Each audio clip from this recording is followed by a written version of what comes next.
revise our previous lecture, which was on 28th of November, exactly 8 days before. So, as you can see, that I have divided the board in two parts, first and second order phase transition. Am I audible? आवाज आ रही है सबको? Yes, sir. Yes, sir. So, let us quickly fill all the blanks, ठीक है? And try not to see your notes. Whatever you remember, right? Whatever you remember, kindly conversate that with me. जितना भी याद हो, ठीक है? जैसे first order phase transition, किन फेज ट्रांजिशंस को हम फर्स्ट ऑर्डर बोलते हैं, जिनमें क्या क्या कॉन्टिन्यूअस रहे, क्या क्या कॉन्टिन्यूअस रहे स्टूडेंट्स बताओ, क्या ना बदले, किस किस की वैल्यू ना बदले?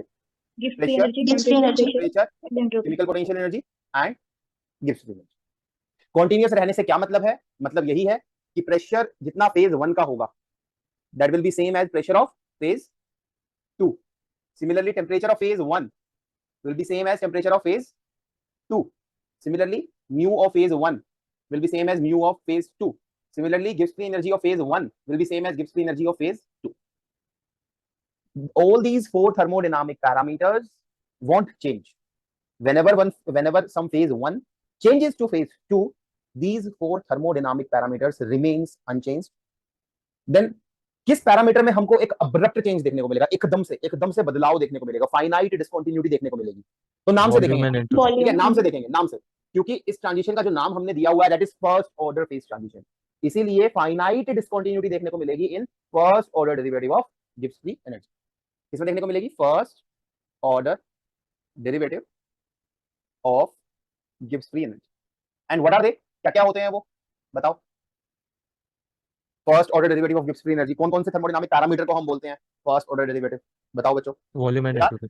Volume and entropy. Yes, volume is del G by में del P, right, at constant P, and entropy is minus of del G by में del T at constant P।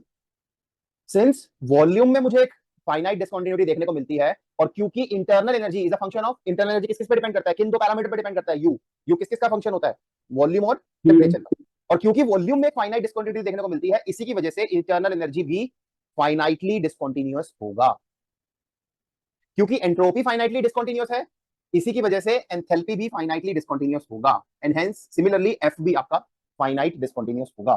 तो इन 5 थर्मोडायनामिक पैरामीटर में मुझे एक finite discontinuity देखने को मिलेगी eight the transition point, eight the transition point. इसका मतलब अगर मैं ये प्लॉट बनाना चाहूं तो plot will be something like this बेटा। Entropy displays a finite discontinuity. Volume displays a finite discontinuity. Similarly, enthalpy displays a finite discontinuity at the transition point. However, Gibbs free energy is continuous. Gibbs free energy must decrease with increase in temperature because G is H minus Ts. And G ka derivative must show a discontinuity. So therefore, there will be a jerk in the graph. And hence the graph will be, correct graph will be something like this of Gibbs free energy versus temperature. फिर infinite discontinuity किस किस में देखने को मिलेगी? किस किस में देखने को मिलेगी? Second order and higher order derivatives of Gibbs free energy. What are they? क्या क्या होते हैं वो? एक तो Cp होता है। Cp क्या होता है? T by में m del S by में del T at constant pressure। मैंने यहाँ m लिखा है, तो Cp को क्या बोलोगे? कौन सी heat capacity? Molar heat capacity या स्पेसिफिक हीट कैपेसिटी? कौन सी हीट कैपेसिटी? मोलार या specific? Specific heat capacity. Specific heat capacity at constant pressure, right. अब आप इसमें अगर एंट्रोपी को पुट कर देंगे, so this will become double derivative minus T by में m del 2 G by में del T square at constant। Similarly, you have one beta T. Beta T is minus 1 by में V del V by में del P at constant T। V को अगर आप substitute कर देंगे, so this will become minus 1 by में V del 2 G by में del P square at constant T। Similarly, you have one another alpha P, isobaric volume expansivity, 1/1 में V del V by में del T at constant P। इसे substitute करेंगे, so this will become second order partial derivative del G by del P first, keeping temperature constant, and then del by del P, keeping pressure। All these three parameters, Cp, beta T, and alpha P, all these three parameters की value will tend towards infinity at the transition point. That is, if I draw their graph, so it will be better something like this. So at transition point, Cp की value tend towards infinity. At transition point, Cp की value tend towards infinity. Example, all those phase transitions जिसमें latent heat का concept involved रहता है, all those phase transitions जिसमें volume में एक abrupt change देखने को मिले, एंट्रोपी में randomness में एक abrupt change देखने को मिले, they come under the category of first order phase transition। Examples हैं, क्या क्या हैं इसके examples? Ice converting to water, right, at 0 degree Celsius and at 1 atmospheric pressure, that is one of the examples। Then water converting to vapors, right, at 100 degree Celsius and at 1 atmospheric pressure। या sublimation of camphor, ठीक है, sublimation of your naphthalene balls where solid directly converts to gas. So that is again an example of first order phase transition. यही सब बातें अगर second order में करें तो बताओ जल्दी से, रिवीजन चल रही है आप लोगों की है, ठीक है, don't remain quite, kindly speak, क्या क्या कॉन्टिन्यूअस रहेगा सेकंड ऑर्डर फेज ट्रांजिशन में, क्या क्या कॉन्टिन्यूअस रहेगा, फिर से टेम्परेचर, ठीक है, देखो फिर से ये सब तो रह गई T P म्यू, इसके साथ साथ फर्स्ट ऑर्डर डेरिवेटिव भी कॉन्टिन्यूअस की कैटेगरी में आ जाएंगे। फर्स्ट ऑर्डर डेरिवेटिव होते हैं, हाँ दे आर, सही बोल रहा हूँ, they are entropy and volume, they will also come under the category of continuous. Volume भी कॉन्टिन्यूअस, टेम्परेचर भी कॉन्टिन्यूअस, तो इसीलिए इनका फंक्शन जो कि होता है इंटरनल एनर्जी वो भी continuous. U continuous, H is U plus PV, U continuous, P continuous, V continuous, तो इसी की वजह से H also lies under the category of continuous. F is U minus TS, U continuous, T continuous, S continuous, इसी की वजह से F भी continuous. तो इतने सारे पैरामीटर्स काउंट करते हैं, 1 2 3 4 3 7 और 2 9, 9 thermodynamic parameters are continuous. Continuous का मतलब all these 9 thermodynamic parameters remain constant, इनकी वैल्यू में कोई बदलाव नहीं आएगा during second order phase transition. During second order phase transition के एग्जांपल्स क्या क्या हैं? फेरोइलेक्ट्रिक टू पैराइलेक्ट्रिक, हाँ सही बोल रहे हो, आप भी सही बोल रहे हो, at PC at Curie point, ferromagnet to paramagnet at Curie point,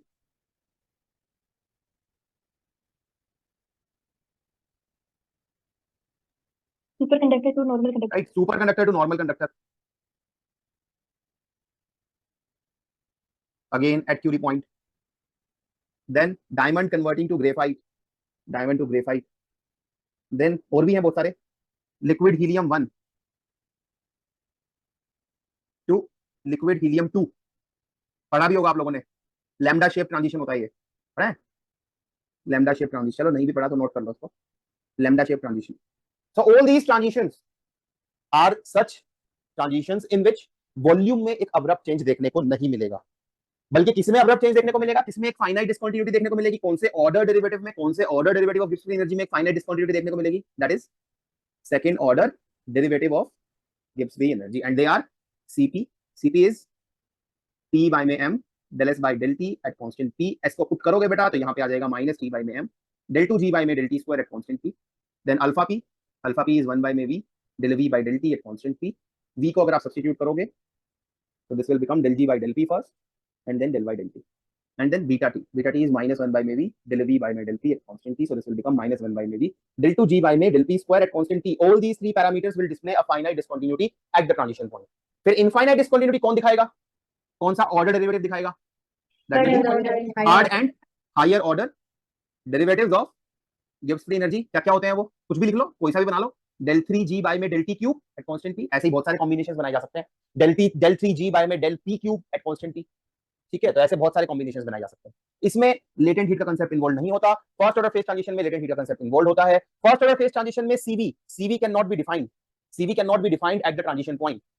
क्यों ऐसा, क्यों लिखा मैंने, क्योंकि ट्रांजिशन पॉइंट पे सीवी कितना है ये पूछना गलत है। क्यों गलत है ये, सीवी क्या होता है, heat capacity at constant, at क्या कांस्टेंट, वॉल्यूम। तो क्या ट्रांजिशन पॉइंट पे फर्स्ट ऑर्डर फेज ट्रांजिशन में वॉल्यूम कांस्टेंट रहता है, इज इट सो, नो, ठीक है, तो याद रखेंगे बेटा, since volume doesn't remain constant, it shows an abrupt change, it shows a finite discontinuity at the transition point, volume constant रहता ही नहीं है, इसीलिए CV cannot be defined at the transition in first order phase transition, however in second order phase transition CV can be defined, ठीक है। यहाँ पे graph कैसा दिखेगा, here Gibbs free energy will fall with increasing temperature, साथ में Gibbs free energy will be continuous, साथ में Gibbs free energy का डेरिवेटिव मतलब slope that will also be continuous and hence it will be a smooth graph, कहीं पे भी एक झटका नहीं लगेगा ग्राफ में, कहीं पे भी एक जर्क नहीं आएगा जैसे यहाँ आ रहा था। यहाँ पे entropy will increase with increasing temperature, entropy won't show any discontinuity, but entropy का डेरिवेटिव मतलब एंट्रोपी का slope will show some discontinuity and hence यहाँ पे ग्राफ में एक झटका लग जाएगा, एक जर्क लग जाएगा at the transition point. Same pattern will be followed by volume and your enthalpy. CP के साथ क्या होगा, CP will display some finite discontinuity, CP में एक फाइनाइट डिस्कंटिन्यूटी देखने को मिलेगी एट द ट्रांजिशन। रिवाइज हो गया सबका, यस और नो से, यस और नो बताओ, ठीक है मितेश, चलो नोट कर लो सब लोग, नोट कर लीजिए इसको, ठीक है। एग्जाम में बस ये एक सिंगल पेज यही रिवाइज करके जाना है, बस सिर्फ एक सिंगल पेज रिवाइज करने की जरूरत है आप लोगों को, that's it, nothing else.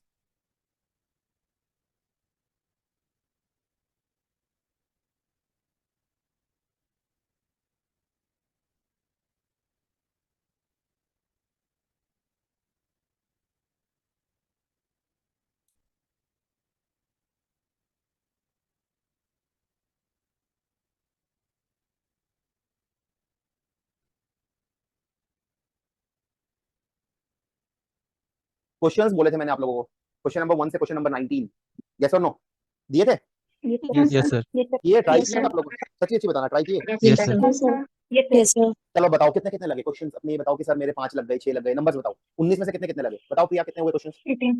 18, good, 18. Very good, very good Priya. और बताओ? 19. 15, 19, good good, 19 is good, Sir, 18 good, 18। मतलब लग गए ना? सर 19। कॉन्फिडेंस आ रहा है धीरेन, कुछ Yes, कॉन्फिडेंस sir. आ रहा है या नहीं सब्जेक्ट में? यस। चलो ठीक है, गुड। देखो आप लोगों ने ट्राई किए, 19 में से तुम 18 क्वेश्चन लगा पा रहे हो, 15 क्वेश्चन लगा पा रहे हो, आई एम वेरी हैप्पी, ठीक है, आई एम वेरी हैप्पी, ठीक है। अब आप बताओ किस किस क्वेश्चन में डाउट है, पहले आपके डाउट ले लेते हैं, उसके बाद we will complete this chapter. Today's homework will be, you need to try rest all the questions. बाकी जितने भी क्वेश्चंस हैं इस असाइनमेंट में सारे के सारे ट्राई करके आने हैं। Tomorrow we will finish this chapter, ठीक है, then we will keep a class test soon you are going to have a class test and syllabus will be chapter 3 4 5 6 7, chapter 3 4 5 6 7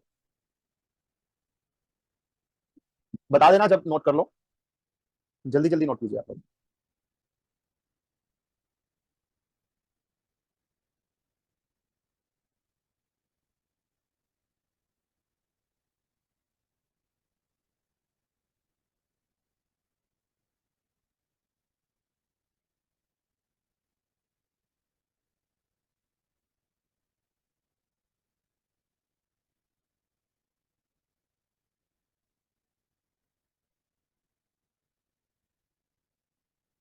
done, करो भाई करो।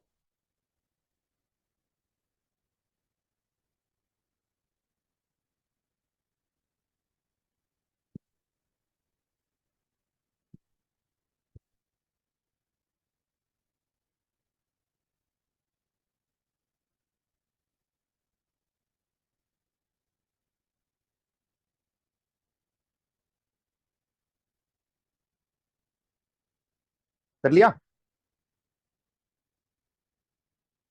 Yes sir. yes, sir. हो गया, चलो ठीक है। नहीं हुआ तो एक इसका स्क्रीनशॉट ले लो, बाद में कर लेना। नहीं भी लेना तो ये खुद से भी बना सकते हो, ये लास्ट क्लास में मैंने कराई दिया था। शॉर्ट नोट बनाते चलो आप अपने सब्जेक्ट के, एग्जाम में इतना टाइम नहीं होगा कि सारे नोट्स रिवाइज कर सको, सिर्फ ये क्विक पॉइंट्स जो आप लोग समराइज करोगे वो ही तुम रिवाइज कर पाओगे एग्जाम में। तो एक शॉर्ट नोट बनाते चलो, नोटबुक के पीछे वाले पेजेस पे शॉर्ट नोट बनाओ, प्रीवियस ईयर क्वेश्चंस को रिवाइज करते रहो। जैसे अब चैप्टर 3 को काफी टाइम हो गया है, चैप्टर 3 4 5 6 को, तो उन्हें रिवाइज अगर करना है तो रिवाइज करने के नाम पे सिर्फ जैम में जितने भी क्वेश्चन आए हैं सारे दोबारा लगा के देख लो, उससे रिवाइज हो जाएगा। ज्यादा मन करे तो जेस्ट और टीएफआर वाले भी लगा के देख लो। फिर अगर कोई डाउट आ रहा है तो वो अपने फ्रेंड से पूछो, फ्रेंड से भी नहीं सॉल्व हो पा रहा तो टीचर से पूछो क्लास में।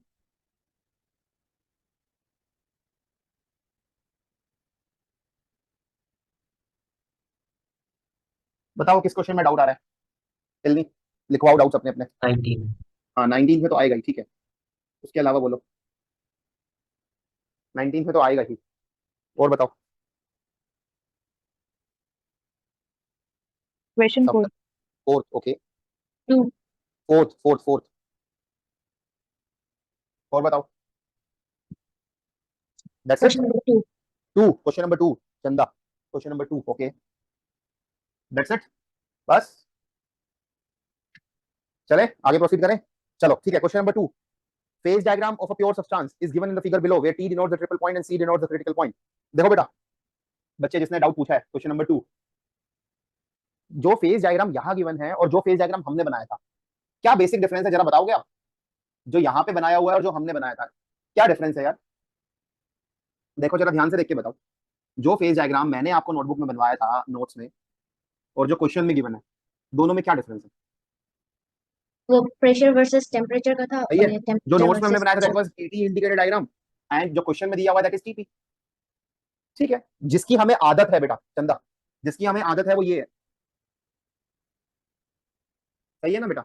यही बनवाया था क्लास में मैंने, यस और नो यस रिप्लाई सर। तो कर, ठीक है, यही बनवाया था जिसमें ये पॉइंट, ये टेम्परेचर क्रिटिकल टेम्परेचर था, क्रिटिकल टेम्परेचर जिसके बाद कितना ही प्रेशर लगा लें it is not at all possible to liquefy या solidify the gas, and this point was triple point.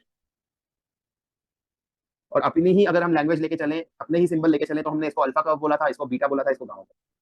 Yes sir. यही ग्राफ बेटा मैं अगर क्वेश्चन को ना भी देखूं, मुझे इसी को रीड्रॉ करना पड़ जाए ऑन टीपी, तो देख कैसे करेंगे बेटा, alpha curve this was concave towards P and convex towards temperature. तो जो ग्राफ ऐसा दिखाई पड़ता था पीटी पे, टीपी पे कैसा दिखाई पड़ेगा? सही है, Yes. ठीक है, तो ये अल्फा हो जाएगा। जो ग्राफ ऐसा दिखाई पड़ता था पीटी पे, यहाँ पे कैसा दिखाई पड़ेगा? Like this. And gamma curve कैसा दिखेगा? Like this. बोलो Yes, यस और sir. नो, ठीक है। Yes. ये हो जाएगा आपका क्रिटिकल टेम्परेचर, ये हो जाएगा आपका triple point. Solid liquid gas कौन से होंगे? ये था सॉलिड, तो ये रीजन हो जाएगा आपका सॉलिड रीजन। पी के आसपास जो है बीच वाला रीजन आपका लिक्विड था, तो ये हो जाएगा लिक्विड। ये आपका वेपर्स था, वेपर्स मतलब गैशियस, तो ये वेपर्स हो जाएगा। ये वाला भी गैशियस है पूरा रीजन। ये वो गैस है जिसको कभी भी किसमें कन्वर्ट करना पॉसिबल नहीं है? Liquid. लिक्विड या सॉलिड में। और ये वो वेपर्स हैं जिनको मैं लिक्विड या सॉलिड में कन्वर्ट कर सकता हूं अगर मैं प्रेशर को बढ़ा दूं। अब पढ़ लेते हैं, क्वेश्चन पढ़ लेते हैं। अब देखो इन्होंने भी ऐसा ही कुछ बना रखा है, बस फर्क क्या है इनके और हमारे ग्राफ में? क्या फर्क है? जो बीटा कर्व हमने बनाया है फिलहाल यहाँ पे, उसके लिए ये slope dt by dt positive है, सही है। और इन्होंने जो बनाया बेटा that is something like this beta graph, जिसके लिए dt by dp slope negative, right. अब ये समझ में आ जाएगा कि किन सब्सटेंस के लिए dt बाई dp पॉजिटिव होता है और किन सब्सटेंस के लिए ये स्लोप नेगेटिव होता है, राइट। तो फिलहाल क्वेश्चन के अकॉर्डिंग चलते हैं, और क्वेश्चन के अकॉर्डिंग ऐसा कुछ ग्राफ इन्होंने दिया हुआ है, फेयर इनफ, ठीक है।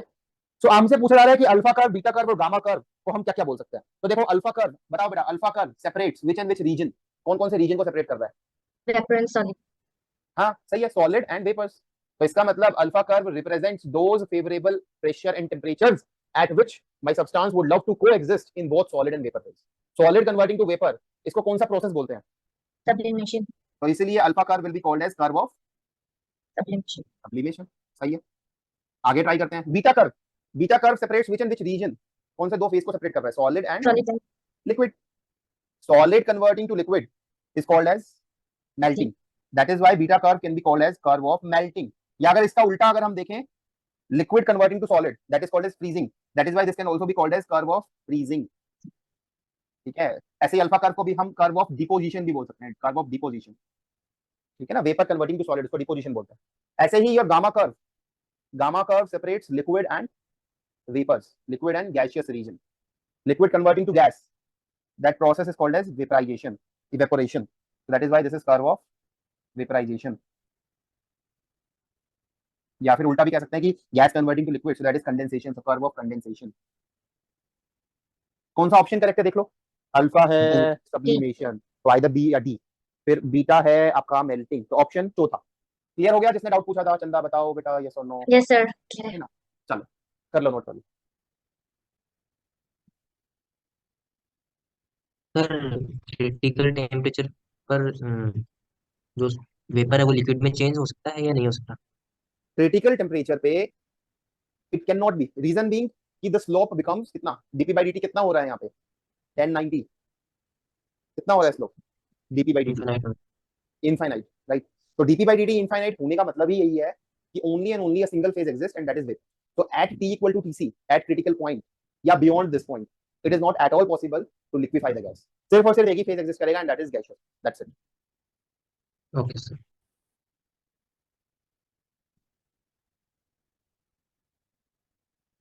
Done, sir. चलो क्वेश्चन नंबर 4।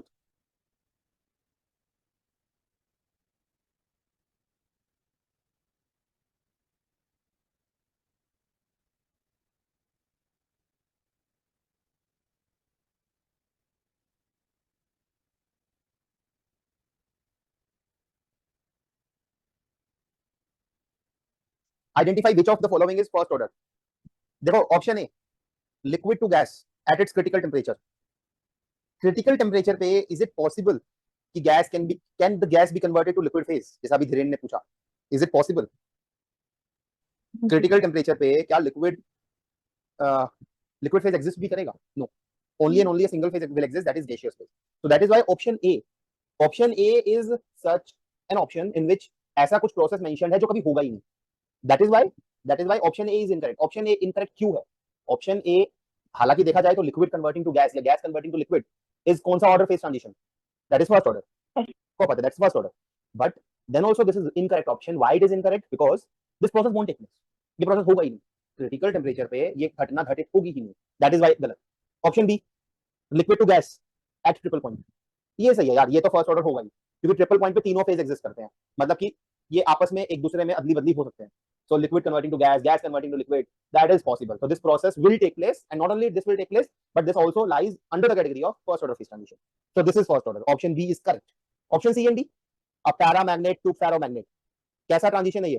फर्स्ट या सेकंड? Second. Second. ऐसे ही मेटल मतलब normal conductor converting to super conductor, again that is second order. Second. तो अगर चारों ऑप्शंस की एक बार अगर हम बात करें तो ऑप्शन ए बताओ कौन सा order phase transition? Option A कौन सा order phase transition? No Second phase order. transition.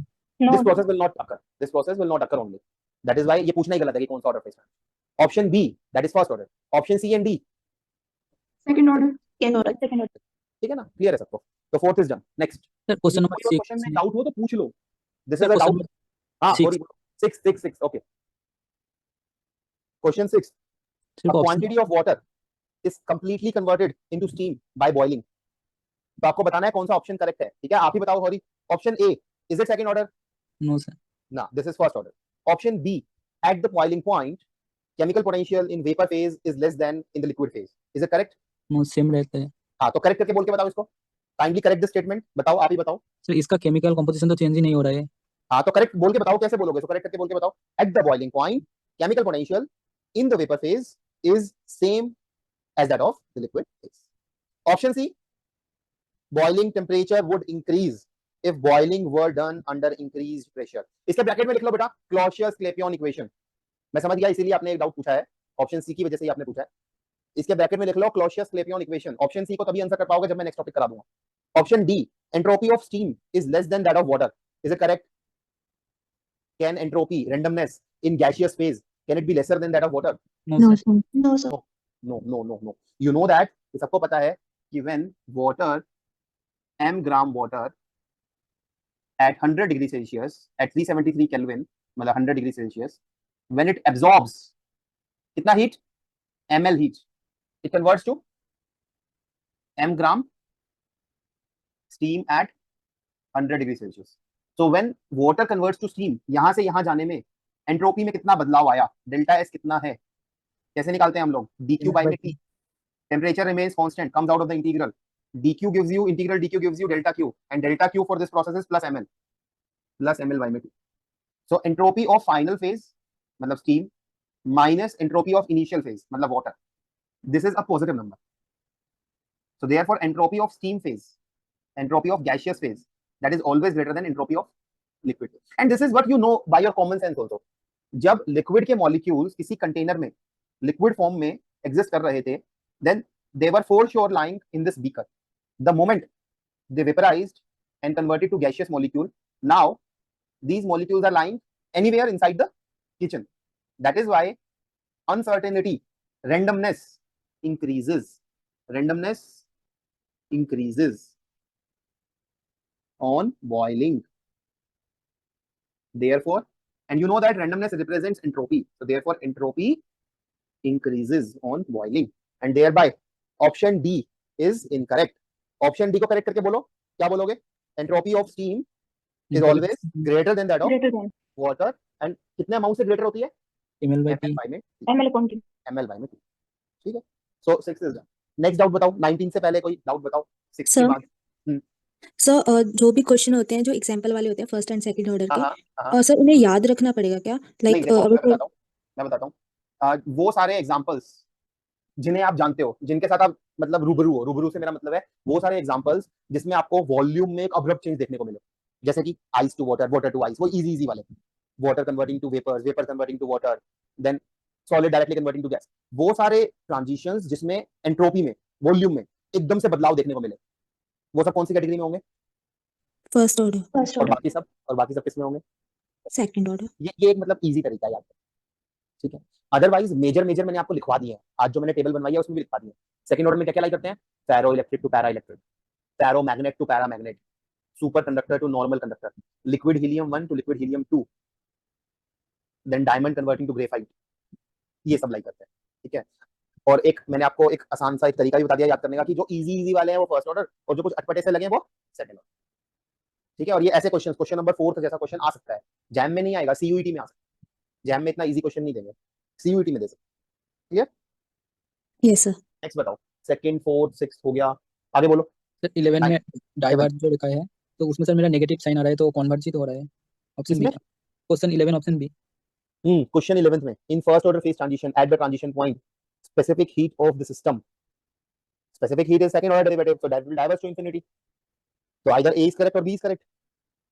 Entropy will display finite discontinuity, so therefore option B is correct. बताओ क्या डाउट है इसमें? तो ये डाइवर्ज समझ नहीं आ रहा था मेरा। डाइवर्जेस का मतलब ही है, डाइवर्जेस का मतलब भी क्या है? डाइवर्जेस का मतलब है it diverges to infinity, it displays infinite discontinuity. ठीक है, डिस्प्ले इनफाइनाइट, ये बोलने के बराबर है कि इट डाइवर्जेस टू। क्लियर? अब समझ में आ जाएगा ना? Yes sir. ठीक है ना? नेक्स्ट बोलो, तो बताओ 19 तो करेंगे ये अभी। चलो 19 पे आ जाते हैं, नहीं है डाउट तो 19 पे आ जाते हैं। देखो, जिसने क्वेश्चंस ट्राई नहीं किए उनके लिए बेटा ट्राई करने पड़ेंगे क्वेश्चन। ठीक है, you have to try questions on your own. उसके बाद try, ask me an number of doubt. मैं नहीं चाहता कि बच्चे मुझसे सिर्फ 5 क्वेश्चन पूछे 19 में से, मैं चाहता हूं बच्चे 19 के 19 पूछे। ठीक है, बट ट्राई करने के बाद तो ट्राई तो करने पड़ेंगे यार आप लोगों को। 19 किसी का हुआ? Anyone, any student? Yes, sir. हो गया, good. Anyone else? Anyone else? Anyone else? देखो, अभी क्वेश्चन 19 के बाद एक टॉपिक करेंगे हम, 2 टॉपिक करेंगे इनफैक्ट, और वो दोनों बहुत इंपॉर्टेंट है। ठीक है, क्वेश्चन फेस ट्रांजिशन से अगर आता है तो वहीं से आएगा। अभी तक जितने टॉपिक कराए हैं मैंने, उनसे आने के चांसेस बहुत कम है, बहुत ना के बराबर। क्वेश्चन आता है तो मेरे जो अब 2 टॉपिक बचे हैं उन्हीं से आएगा, तो ध्यान से पढ़ना। पहले 19 देखो, PIFR 2018 का क्वेश्चन है ये। A many body system undergoes a phase transition between two phases at the transition point. तो देखो, it undergoes a phase transition. Which order phase transition, ये नॉलेज नहीं बताई आपको कि फर्स्ट ऑर्डर है या सेकंड ऑर्डर, सिर्फ बोला है कि a system undergoes a phase transition. A system undergoes a phase transition. Phase A converts to phase 2. Phase A converts to phase B at the transition point PC. This transition is taking place at the rate of PC. The temperature dependent specific heat capacity CV of the two phases is given to me. CV of phase A is given and CV of phase B is given. CVA is AT cube plus BP and CVB is CT cube. उसके बाद बोला है assuming negligible change in volume of the system and no latent heat generated in the phase transition. लिख देता हूं मैं statement, ये दिया हुआ है, assuming no volume change at the transition point.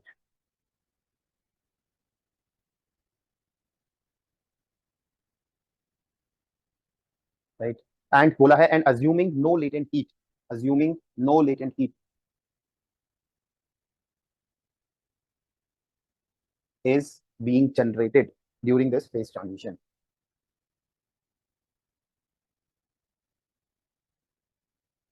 आपको निकालना है पीसी की वैल्यू।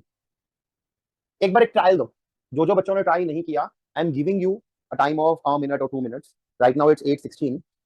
2 मिनट लो, सोचो ये क्वेश्चन जैम में आया है, करके दिखाओ, ट्राई करो एक बार, कैसे कर रहे हो देखो।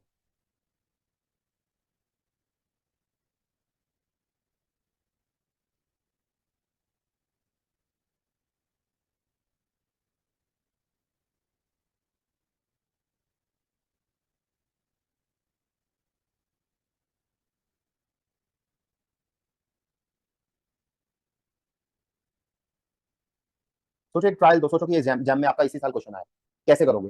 2 फेजेस गिवन है, फेज ए फेज बी, उनकी heat capacity at constant volume का एक्सप्रेशन गिवन है, आपको पूछा है टीसी की वैल्यू। ये नहीं बताया कि ये कौन सा ऑर्डर फेज ट्रांजिशन है, इज इट फर्स्ट ऑर्डर और इज इट सेकंड ऑर्डर। पहले आइडेंटिफाई करो कौन सा order phase transition, first order या सेकंड ऑर्डर। सोचो सब लोग, Second order. जिसका हो गया वो ना बताए। अच्छा प्रिया, ठीक है, सेकंड ऑर्डर कैसे लगा आपको कि second order phase? So volume continuous है हाँ, constant. Sir, देखो, volume में ये negligible. दोनों स्टेटमेंट, एक तो बोला है कि लेटेंट हीट इन्वॉल्व नहीं है, कौन से फेज ट्रांजिशन में इन्वॉल्व नहीं होती? सेकंड ऑर्डर में। दूसरा बोला है कि वॉल्यूम में कोई चेंज नहीं देखने को मिला, वॉल्यूम कॉन्टिन्यूअस है। वॉल्यूम होता है फर्स्ट ऑर्डर डेरिवेटिव, और first order derivative of gives me energy continuous. कौन से फेज ट्रांजिशन में होता है?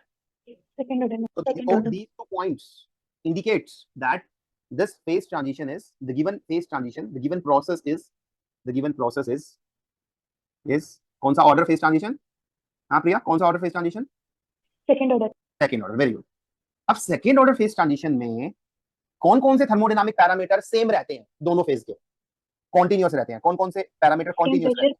लिख लेते हैं। Temperature, pressure, chemical potential Chemical energy, potential, Gibbs Gibbs free free energy, energy, entropy, volume, volume. Entropy, internal energy, enthalpy and Helmholtz fluid. ये सारे के सारे 9 पैरामीटर्स कांस्टेंट रहते हैं, ये नहीं बदलते। इसका मतलब जो पैरामीटर की वैल्यू होगी फेज 1 की, वही पैरामीटर की वैल्यू होगी फेज 2 की। अब कैसे करें? टीसी कैसे निकालें? मेथड 1 जो हो सकता है कि आपके दिमाग में आ रहा हो स्टूडेंट्स, मेथड 1 पहला मेथड कि जो हीट कैपेसिटी ए फेज की होगी एट टीसी, वही हीट कैपेसिटी फेज बी की भी होगी एट टीसी। इसका मतलब ए टाइम्स टीसी का cube plus B time TC will be equal to C TC का क्यूब।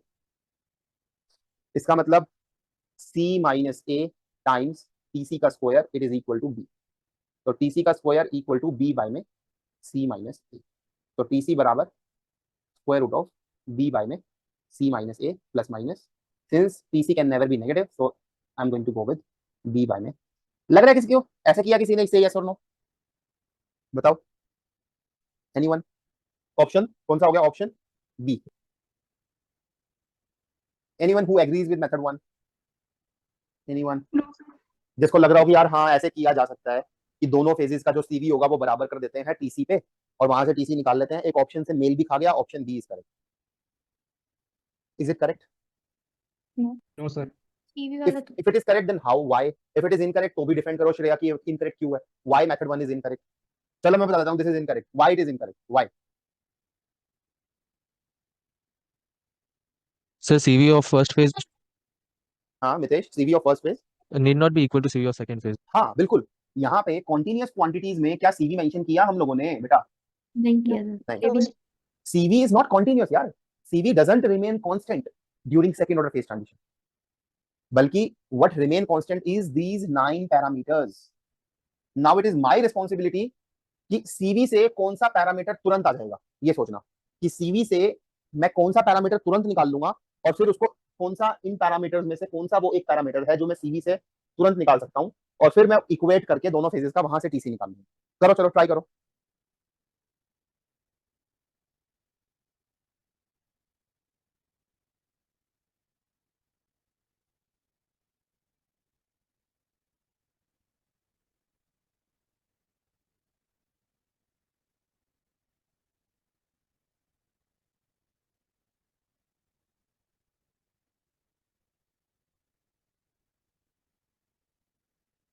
देखो बेटा आप लोगों को दिमाग लगाना पड़ेगा, ऐसे डम मत बैठो, ट्राई करो। कौन सा पैरामीटर तुरंत हम निकाल सकते हैं? CV से कौन सा पैरामीटर हम तुरंत निकाल सकते हैं? एंट्रोपी। एंट्रोपी निकालेंगे सर एस। ठीक है, go with it. Internal energy. Internal energy बिल्कुल, दोनों से ट्राई करो। CV से S भी निकल जाएगा और CV से U भी निकल जाएगा। इक्वेट कर दो दोनों को, ट्राई करो एक बार।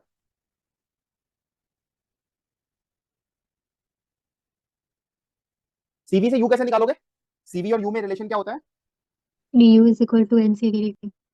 हाँ, तो CV is 1 by में N del U by में del T at constant V। ठीक है, सो du is NCV dt। N को अगर 1 मान लोगे तो du is CV dt, तो U is CV dt का इंटीग्रल। तो for phase A, internal energy for phase A it will be CV for phase A times dt। CV for phase A substitute करो, AT cube plus BT times DT। इसको integrate कीजिए आप लोग, क्या आया? 84 bye में 4 plus BT square by में 2। तो this is internal energy of phase A। Similarly internal energy of phase B it will be CV of phase B times DT। CV of phase B is CT cube, so CT 4 by में 4। Now equate both the internal energies at the transition point। Equate both the internal energies at the transition point। Internal energy of a phase A at TC it is same as internal energy of phase B at TC। So a times TC की power 4 by में 4 plus B times TC की power 2 by में 2, it is equal to C times TC की power 4 by में 2. So if you simplify this, so you will get A, or you can say C minus A times TC का square by में 2, it is equal to B. So TC का square is 2B by में C minus. So TC is 2B by में.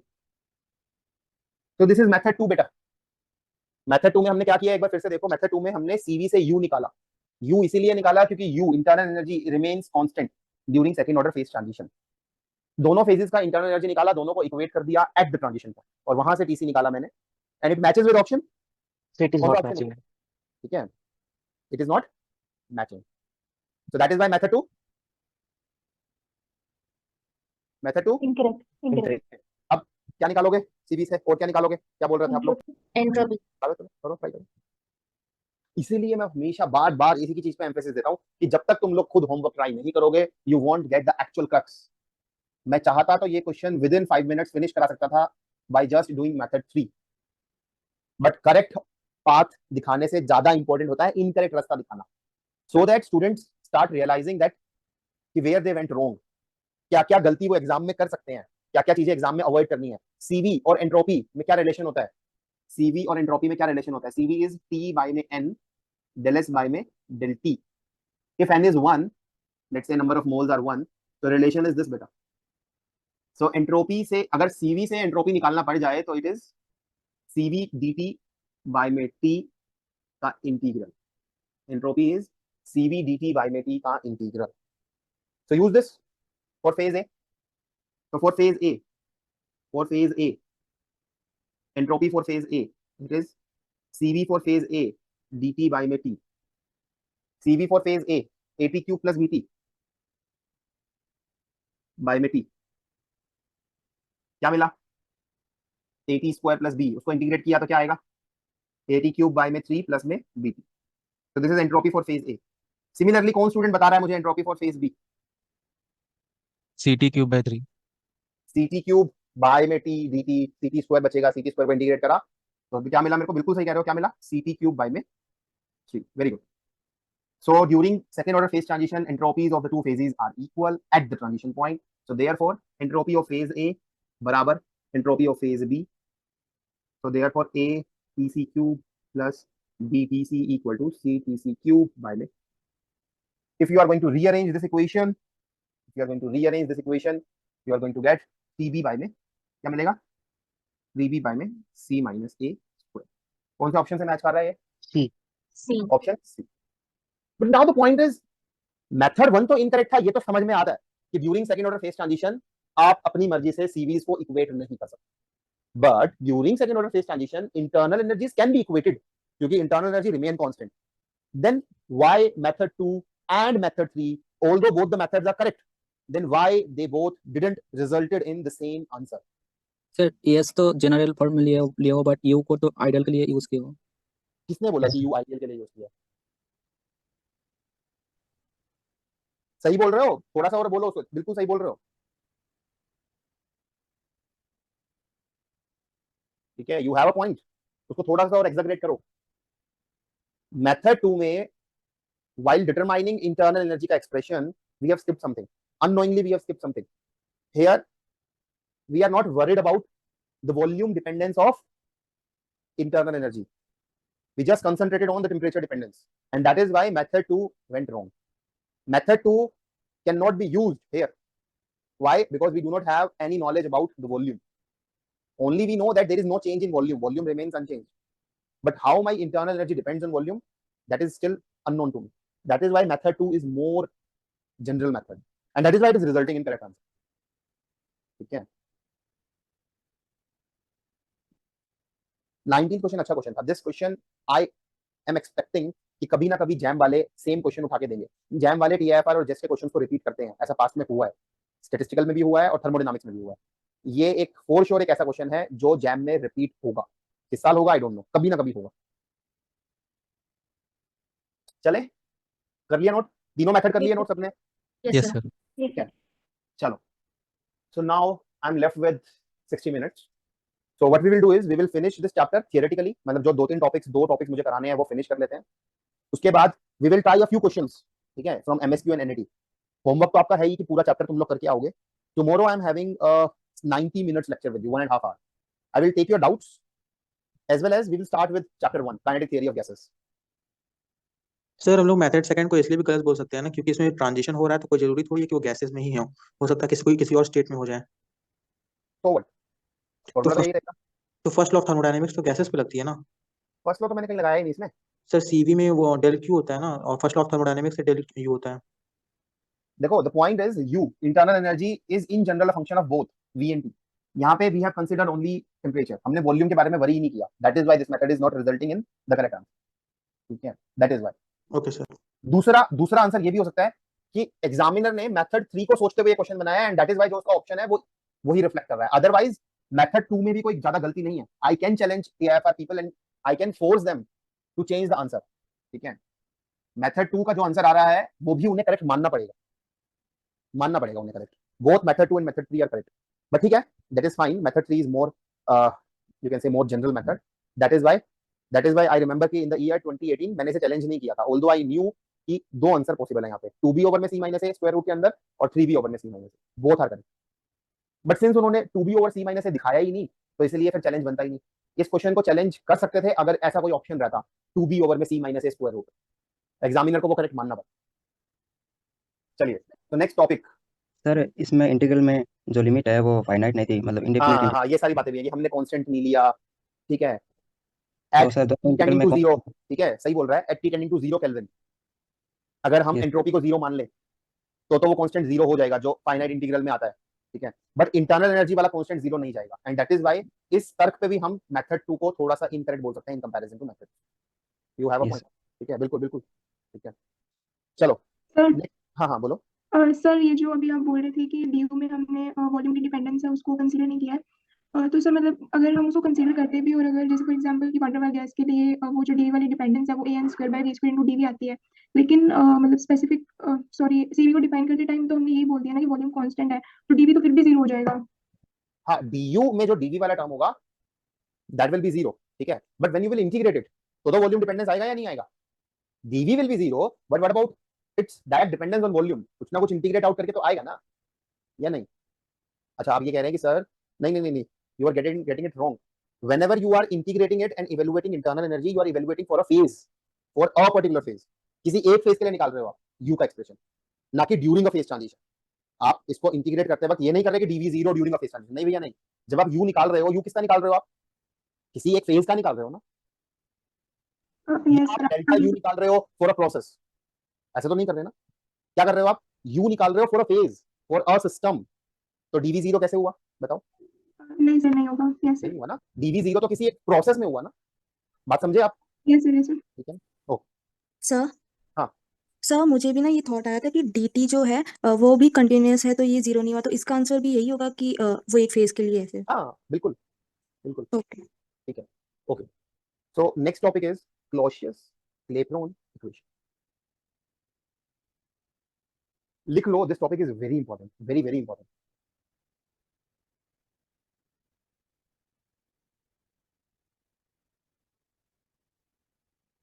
ये कहना गलत नहीं होगा कि क्वेश्चन यही, अगर फेज ट्रांजिशन से क्वेश्चन बना तो इसी टॉपिक से बनेगा. इस चीज के 95% चांस है, 95% चांस. अब क्लॉसियस-क्लैपेरॉन इक्वेशन होती क्या है पहले लिख लेते हैं. ये क्लॉसियस-क्लैपेरॉन इक्वेशन होती क्या है. So this equation gives a mathematical expression. This gives a mathematical expression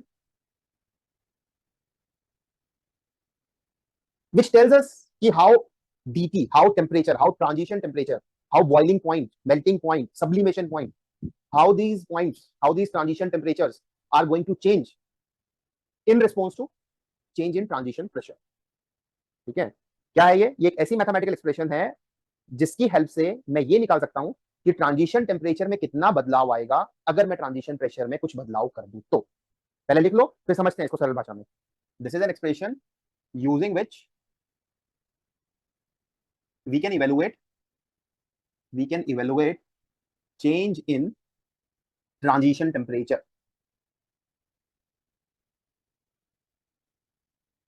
मतलब कि बॉइलिंग पॉइंट कितना शिफ्ट होगा, मेल्टिंग पॉइंट कितना शिफ्ट होगा, या सब्लिमेशन पॉइंट कितना शिफ्ट होगा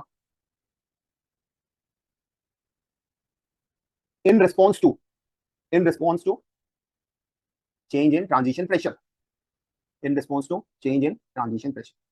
मतलब कि अगर मैं आपसे पूछूं कि आइस मेल्ट्स इनटू वाटर, ध्यान से सुनना, ice melts to form water at कितना temperature in Delhi NCR, Delhi NCR में आइस पानी में कितने टेम्परेचर पे कन्वर्ट होती है, कितने पे होती है, दैट यू नो, कितने पे होता है transition ice converting to water या water converting to ice?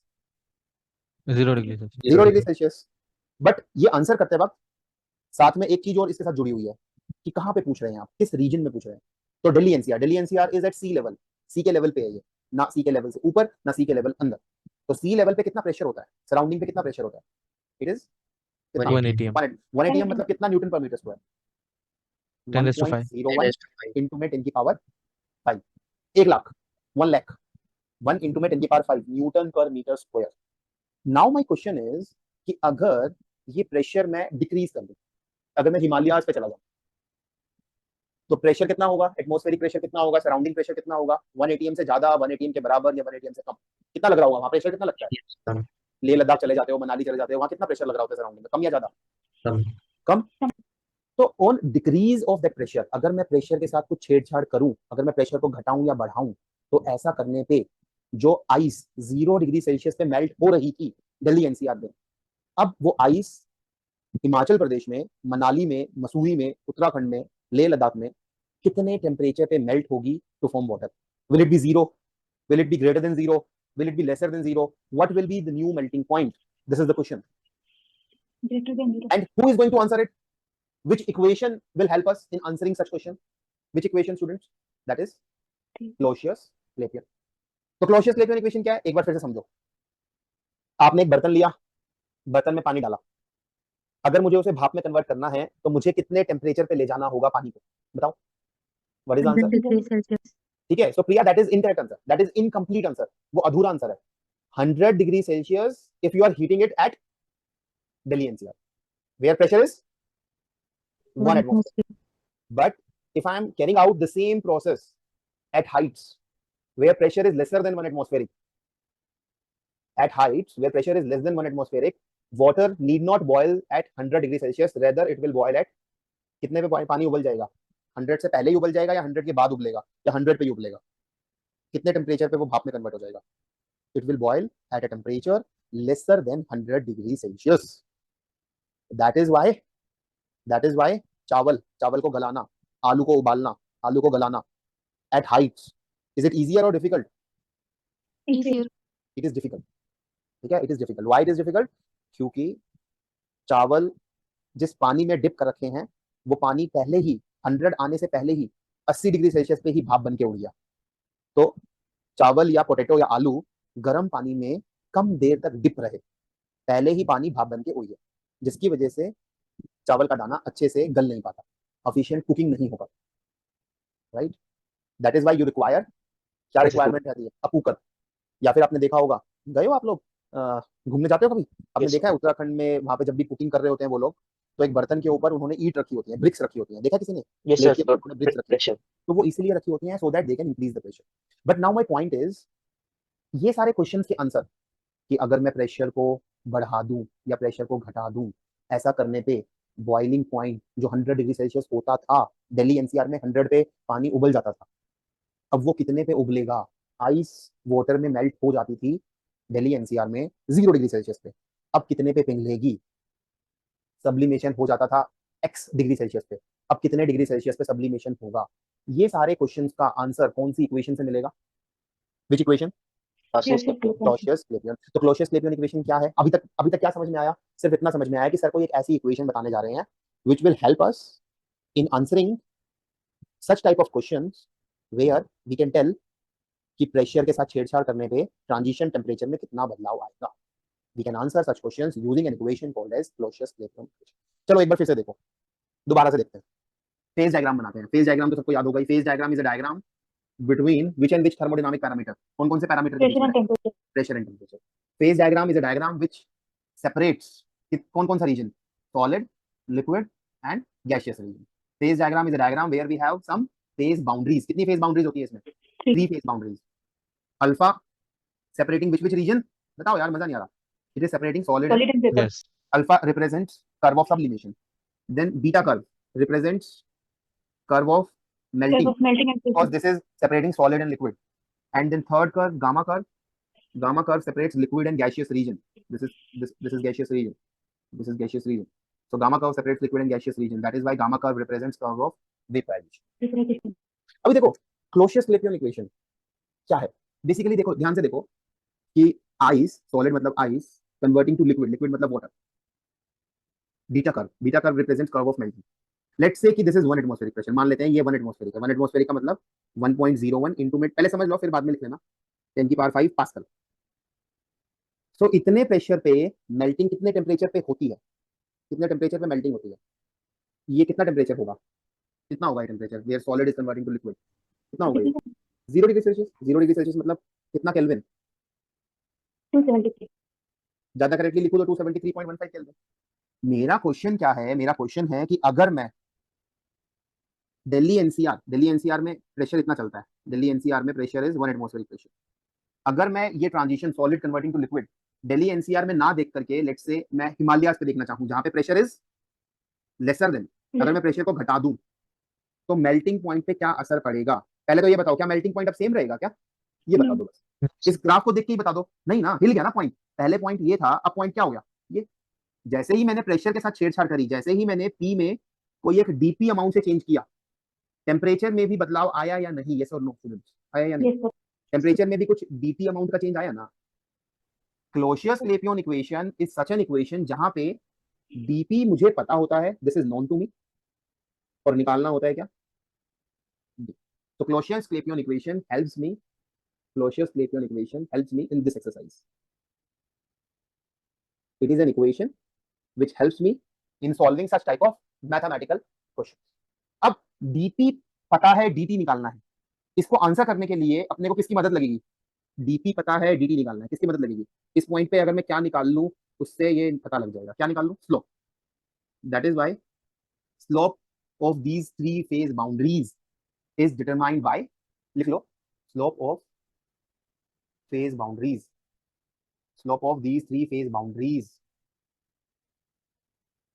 alpha curve, beta curve and gamma curve is determined by, it is determined by which equation? Clausius-Clapeyron equation. Clausius-Clapeyron equation is an equation using which I can determine the slope of these 3 curves. अब देखो जरा board पे देखो, slope क्या होगा? dy by dx, मतलब y का role निभा रहा है प्रेशर और x का रोल निभा रहा है टेम्परेचर।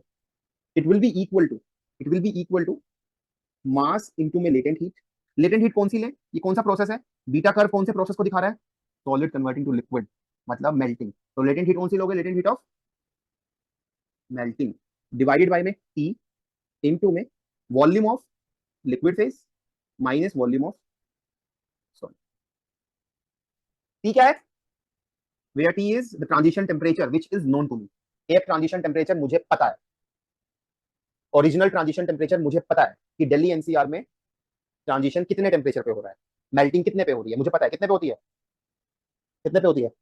0 degree, 273 kelvin. तो एक ट्रांजिशन टेम्परेचर की वैल्यू मुझे पता है, और क्या क्या पता है मुझे? इस इक्वेशन में बताओ क्या क्या नोन है मेरे को, क्या क्या चीजें मैं जानता हूं, बताओ। डीपी, यस डीपी हम जानते हैं, एग्जामिनर देगा, एग्जामिनर बताएगा कि प्रेशर को मैंने कितना घटाया बढ़ाया।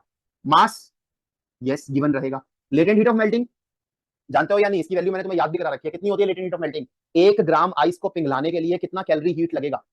80 किलो 80 कैलोरी पर ग्राम, 80 कैलोरी पर ग्राम, ठीक है। Volume of liquid phase and volume of solid phase ये क्वेश्चन में दिया रहेगा, और साथ में एक ट्रांजिशन टेम्परेचर दिया रहेगा। ये सारी चीजें दी रहेंगी, निकालना क्या होगा? ट्रांजिशन टेम्परेचर में मेल्टिंग पॉइंट में कितना बदलाव आया। कौन सी इक्वेशन की मदद से निकलेगा? Clausius Clapeyron equation. Clausius Clapeyron equation is valid only for, this is an equation which is valid only for which order phase transition? First या second? First order phase transition.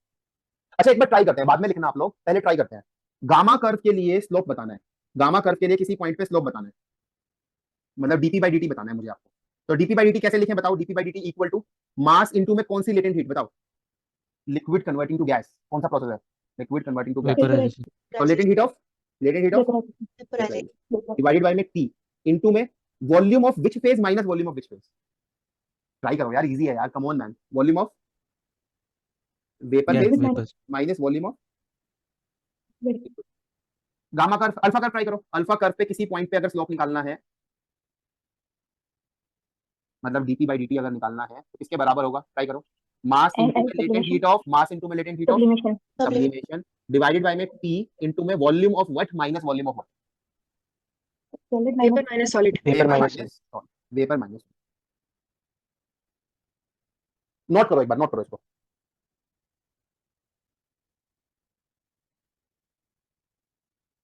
समझ समझ के नोट करो, जैसा समझ में आ रहा है नोट कर लो।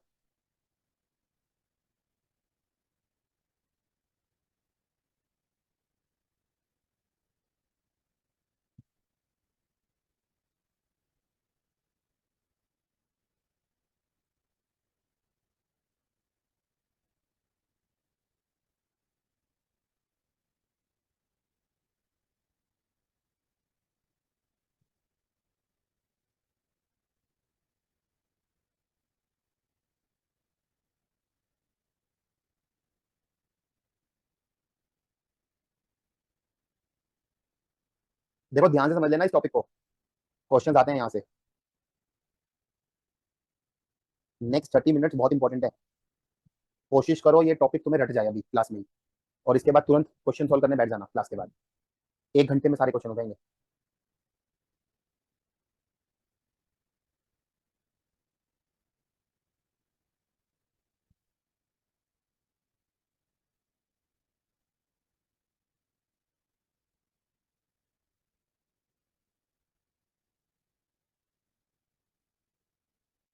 जल्दी से करो नोट, फटाफट करो। Done sir. करो, बाकी लोग भी करो। डन नहीं? Good good good. चलो फिर आगे प्रोसीड करते हैं। ठीक है, एक बार फिर से देखते हैं, चलो बिल्कुल स्टार्टिंग से देखते हैं कि क्लॉसियस-क्लैपियन इक्वेशन होती क्या है। दोबारा देखते हैं।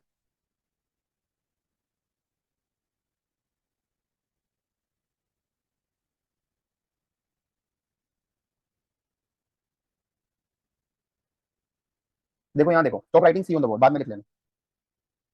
मान लो phase 1 is converting to phase 2, जैसे लिक्विड कन्वर्टिंग टू वेपर या सॉलिड कन्वर्टिंग टू लिक्विड। तो whenever phase 1 convert to phase 2, ml amount of heat is being absorb. अगर फेज 2 फेज 1 में कन्वर्ट हो रहा है तो कैसे होता है? अगर मान लो let's say this is liquid and let's say this is gas. मान लो गैस से लिक्विड में आना है तो क्या करना पड़ेगा? ml देना पड़ेगा या ml निकालना पड़ेगा? निकालना अगर पड़ेगा। गैस को मुझे लिक्विड में कन्वर्ट करना है तो गैस को मुझे अप्लाई करना पड़ेगा या उससे हीट निकालना पड़ेगा? एक्सट्रैक्ट करना पड़ेगा। कितना हीट एक्सट्रैक्ट करना पड़ेगा उससे? उतना ही जितना दिया था, तो माइनस ml, इसलिए नेगेटिव का साइन।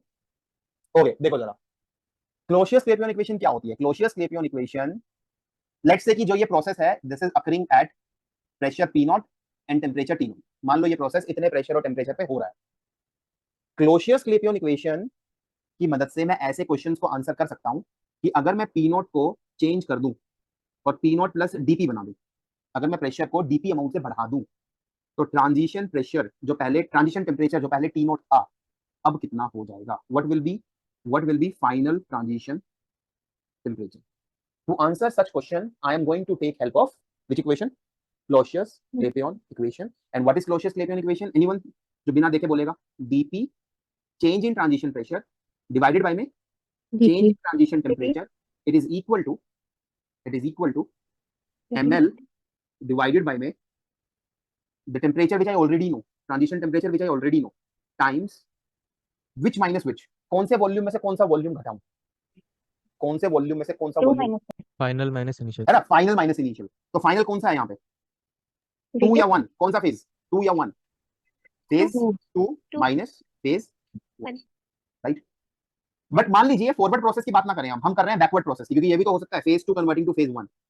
तब कैसे लिखोगे क्लॉसियस-क्लैपियन इक्वेशन को? If phase 2 is converting to phase 1, तो dP by dt equal to, when phase 2 is converting to phase 1, when phase 2 is converting to phase 1, ml heat दे रहे हो या ml हीट निकाल रहे हो? निकाल रहे हो।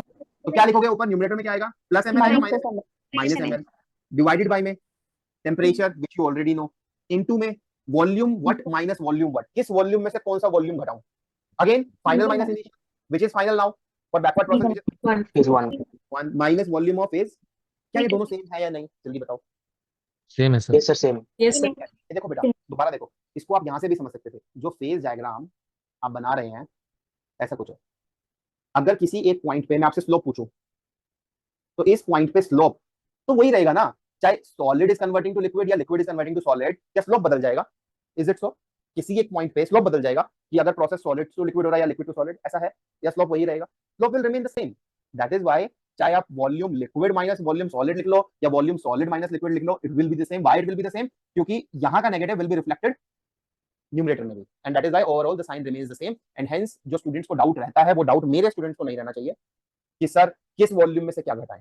तो क्लोसियस-क्लैपेयन इक्वेशन क्या है? Clausius Clapeyron equation is this, dp by में dt equal to ml by में t volume of phase 2 minus volume of phase 1।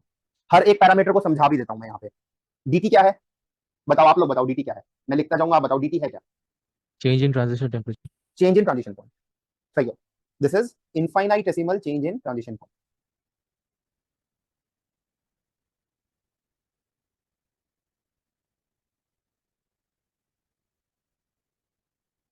dp क्या है बेटा, बताओ? Change in pressure. Infinitesimal change in transition pressure. Mass, m is mass. L, latent heat. It can be latent heat of fusion, it can be latent heat of vaporization, it can be latent heat of melting, it can be latent heat of freezing, it can be latent heat of sublimation, depending on कि phase 1 और phase 2 क्या है, depending on phase transition कि melting है, freezing है, boiling है, sublimation है। So L के different forms हो सकते हैं। T क्या है बताओ? T क्या है? Non transition temperature. हाँ, it is the original transition temperature which you already know. V1 and V2 क्या है यार, बोलो? Volumes of two phases. Unit देखो जरा, यूनिट देखते हैं। चलो डीपी की यूनिट बताओ यार, मजा नहीं आ रहा मेरे को पढ़ाने में। डीपी की यूनिट पास्कल या फिर न्यूटन पर मीटर स्क्वायर, कुछ भी बोल लो। डीटी की यूनिट केल्विन। केल्विन। तो लेफ्ट हैंड साइड की यूनिट क्या हो गई बताओ बच्चों? न्यूटन पर मीटर स्क्वायर पर केल्विन, सही है। राइट हैंड साइड में देखो एमएल की क्या यूनिट है बताओ? एमएल की यूनिट बताओ? जूल, जूल, सही है। ये Yes, केजी है, जूल पर केजी है। टी की unit kelvin. V2 minus V1 की यूनिट राइट हैंड साइड की क्या यूनिट हो गई? जूल पर मीटर क्यूब। अच्छा, जूल क्या होता है? न्यूटन मीटर होता है ना यार, वो यूनिट आ गई? Yes sir. ठीक है, तो इसका मतलब क्लोसियस-क्लैपेयन इक्वेशन याद तो हो गई ना यार? देखो जरा, दोबारा देख लो। dp by dt, left hand side में डिनोमिनेटर में टेम्परेचर है, तो यहाँ पे भी टेम्परेचर आ गया, सही है। यहाँ पे न्यूमरेटर में प्रेशर है, यहाँ पे तुम्हें प्रेशर दिखाई पड़ रहा है, मुझे तो दिख रहा है, तुम्हें प्रेशर दिखाई पड़ रहा है यहाँ पे। एनर्जी को अगर वॉल्यूम से डिवाइड कर दूंगा, एनर्जी को अगर वॉल्यूम, एनर्जी क्या होता है? P इंटू में V एनर्जी होता है या नहीं? P इंटू में V pressure into volume energy होता है या नहीं? तो अगर एनर्जी को, पीवी को अगर वॉल्यूम से डिवाइड कर दूंगा तो किसकी यूनिट बचेगी? प्रेशर। ml डिवाइड बाय में V2 माइनस V1, किसकी यूनिट के बराबर है? और टेम्परेचर की यूनिट dt, तो दिख रहा है मुझे। तो याद रहेगा आप लोगों को? बोलो हाँ या ना। dp by dt equal to ml by में t v2 माइनस, सही है? याद हो गई? यस और no? Yes sir. Yes sir. Note करो फटाफट, note.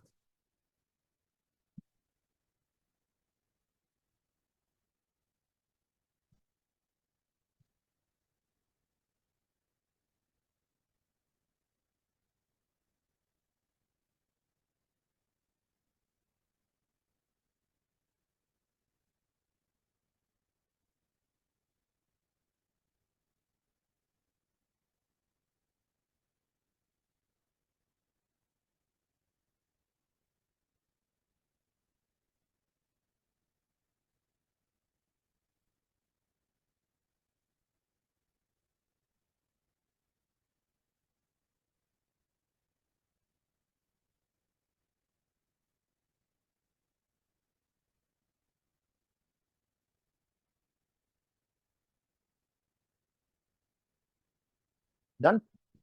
Done sir. Done sir. Done ना, ठीक है। नेक्स्ट, अब क्या है ना बेटा, क्लोसियस-क्लैपेयन इक्वेशन, ठीक है? क्लोसियस-क्लैपेयन इक्वेशन बहुत डिफरेंट फॉर्म्स में, डिफरेंट फॉर्मेट्स में एग्जाम में आ सकती है। देखो जरा ध्यान से देखना, एग्जाम में जरूरी नहीं है कि जो फॉर्मेट में, जिस फॉर्म में हमने क्लोसियस-क्लैपेन इक्वेशन को पढ़ा है उसी फॉर्म में एग्जामिनर आपको दे। ध्यान से देखो, एक तो हमने यही पढ़ा है Clausius Clapeyron equation dp by dt equal to, बोल के बताओ, dp by dt equal to ml upon में t ml by में t dt volume minus of second phase minus volume of first. यहाँ पे अगर मैं आपसे पूछूं यूनिट पूछूं तो L की यूनिट क्या है? L is latent heat. ज्यादा करेक्टली अगर इसका नामकरण करूं तो this is specific latent heat. Specific latent heat, किसी भी चीज के आगे अगर स्पेसिफिक वर्ड जुड़ जाए तो उसका मतलब क्या होता है? Per unit mass mass specific का मतलब क्या होता है? Per unit. हाँ सही बोल रहे हो, per unit, per unit mass. तो इसकी यूनिट क्या हो जाएगी बेटा? जूल पर kg ठीक है। एम की यूनिट सबको पता ही है, it is in KG. V2 और V1 की यूनिट, V2 और मीटर V1 क्या है? बेसिकली ये वॉल्यूम्स हैं और इनकी यूनिट क्या है? मीटर।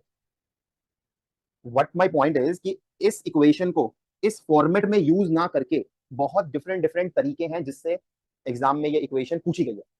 देखो जरा ध्यान से देखना, इस इक्वेशन को मैं ऐसे लिख सकता हूं या नहीं, सब लोग देखना, ध्यान से देखना। dp by dt equal to L by में t V2 minus V1 by में m by में m। आया ना? जल्दी बताओ, आया ना? yes sir ठीक है। yes sir अब V2 by में m को मैं लेट से रिप्रेजेंट कर देता हूं स्मॉल v2 से, और V1 by में m को रिप्रेजेंट कर देता हूं स्मॉल v1। तो यहाँ पे हर सिंबल का मतलब क्या है? L is again L is latent heat, specific latent heat. Unit क्या है इसकी? Again it is joule per KG. But V1 और V2 वॉल्यूम ना होकर के बल्कि अब क्या है, ये वॉल्यूम पर यूनिट मास है। वॉल्यूम पर यूनिट मास को हम दूसरा नाम देते हैं, that is specific volume. Unit क्या हो जाएगी इनकी? मीटर क्यूब ना होकर के इट इज मीटर क्यूब पर kg and T is again in kelvin. T तो बताने की जरूरत ही नहीं है, टी इज एक्सप्रेस्ड इन, लिख लो, डिग्री सेल्सियस में नहीं एक्सप्रेस करना, टेम्परेचर को डिग्री सेल्सियस में एक्सप्रेस नहीं करना, एब्सोल्यूट टेम्परेचर में रखना है। और देखो और भी डिफरेंट फॉर्मेट है जिसमें मैं इसे यूज कर सकता हूं। देखो जरा ध्यान से देखो, dp बाय में dt equal to L divided by में t वॉल्यूम बाय मास, ऐसा कुछ था, वॉल्यूम बाय में मास, वॉल्यूम बाय में मास। डेंसिटी, किसी तरह डेंसिटी ला सकते हो यहाँ पे? बताओ, ट्राई करो। 1 हाँ by सोचो density कैसे लिखें? मास बाय वॉल्यूम क्या होता है? डेंसिटी। तो कैसे लिखोगे इसको? 1 डिवाइडेड बाय में रो rho 2 2, 1 डिवाइडेड बाय में रो 1 क्या हो जाएगा? L times rho 1 rho 2 by में T times rho 1 minus rho 2, where L की unit is again joule per kg and rho 1 and rho 2 की यूनिट, पहले रो 1 और रो 2 का नाम बताओ, दे आर कौन सी डेंसिटीज या फिर मास डेंसिटीज? ठीक है, कुछ भी बोल लो, mass densities. Rho 1 and rho 2 are mass densities, इनकी यूनिट क्या होगी? kg kg per per metre cube. तो हो सकता है कि एग्जाम में ऐसा कुछ क्वेश्चन आए जहां पे आपको ये फॉर्म ना यूज करके कौन सी फॉर्म यूज करनी पड़े? ये। नेक्स्ट आगे देखो, बाद में नोट कर लेना, पहले देख लो आप लोग, पहले समझ लो। ये भी हो सकता है बेटा कि एग्जाम में स्पेसिफिक लेटेंट हीट ना यूज करके एग्जामिनर ने आपको मोलार लेटेंट हीट गिवन है। एन क्या है यहाँ पे? यूनिट क्या होगी एन की? मोल। एल क्या है फिर? ऊपर एल की क्या यूनिट हो सच दैट एनएल की यूनिट जूल हो जाए? एल की क्या जूल यूनिट पर हो कि मोल। सच दैट एनएल की यूनिट जूल हो जाए? क्या यूनिट होगी इसकी? Joule per mole. Joule per kg, joule per kg को हम लोग बोलते थे स्पेसिफिक लेटेंट हीट। तो जूल पर मोल को हम कौन सी लेटेंट हीट बोलेंगे? मोलार। बात समझे? तो ऐसा बहुत बार हुआ है कि जैम वालों ने स्पेसिफिक लेटेंट हीट की वैल्यू ना दे करके मोलार लेटेंट हीट की वैल्यू दी है। तो अगर क्वेश्चन में मोलार लेटेंट हीट गिवन है तो एमएल ना यूज करके आप क्या यूज करोगे? एनएल। एनएल। यहाँ पे V2 V1 की क्या यूनिट होगी? V2 और V1 क्या है यहाँ पे? They are volumes. उनकी यूनिट क्या होगी? उनकी यूनिट मीटर क्यूब। आगे देखो और देखो, इसी इक्वेशन को मैं ऐसे भी लिख सकता हूं, देख लो पहले, लिख सकता हूं या नहीं? देख लो, dp बाय में dt equal to L divided by में t, नंबर ऑफ मोल को नीचे ले जाओ तो V2 बाय में n माइनस V1 बाय में n। V2 बाय में n को लिख दो स्मॉल v2 और V1 बाय में n को लिख दो स्मॉल v1। L की यूनिट है जूल पर मोल। V1 और V2 तो आप क्या बोलोगे? वॉल्यूम बोलोगे, स्पेसिफिक वॉल्यूम बोलोगे या मोलार वॉल्यूम बोलोगे? Molar volume. molar यूनिट क्या हो जाएगी अब इनकी? मीटर क्यूब पर मोल। मोल मीटर क्यूब पर मोल। और देखो देखते चलो, मैं ऐसे भी लिख सकता हूं इसको, dp बाय में dt equal to L by में t 1 ओवर में रो 2 माइनस 1 ओवर में rho 1, where rho 1 and rho 2, where rho 1 it is equal to n by में v1 and rho 2 equal to number of moles by में v2। इस density को कौन सी density बोलते हैं? Molar density. ρ1 और ρ2 की यूनिट क्या होगी यहाँ पे? बताओ। Moles per, metre cube. और एल की क्या यूनिट होगी? जूल पर। तो हो सकता है कि एग्जाम में आपको इस फॉर्म में भी यूज करनी पड़ जाए। और देखो बोर्ड पे देखो, जब फेज 1 फेज 2 में कन्वर्ट हो रहा है तो एंट्रोपी कितने से बदल रही है? ml/t। Temperature constant, it will come out of the integral, integral dq will give you ml। हाँ तो सही बोला आपने, इट इज ml by में t। इसका मतलब I can easily replace this ml by t। ml by t को मैं किससे रिप्लेस कर सकता हूँ? किससे? डेल्टा। किससे रिप्लेस कर सकते हैं? ml by t, डेल्टा इससे। इसका मतलब क्लोसियस-क्लैपियन इक्वेशन का एक और फॉर्म है, and this is this, dp by dt equal to change in entropy over में v2 minus v1। v2 minus v1 is change in volume. यहाँ पे मुझे एक मैक्सवेल इक्वेशन दिखाई पड़ रही है, आप लोगों को दिखाई पड़ रही है? Yes sir. कौन सी वाली मैक्सवेल इक्वेशन दिखाई पड़ रही है? एसपीटीवी वाली, यस और नो? एसपीटीवी वाली याद है, रटवाया था। एसपीटीवी बताओ कौन सी मैक्सवेल इक्वेशन, बोल के बताओ, इसको देख के मैक्सवेल इक्वेशन बोल के बताओ। डेल एस बाय में del V equal to del P by में डेल टी। तो बेसिकली क्लोसियस-क्लैपियन इक्वेशन में हमको एक मैक्सवेल रिलेशन दिखाई पड़ता है, one of the 4 Maxwell relation. So these are different forms of writing the same Clausius-Clapeyron equation. Note कर लो इसको।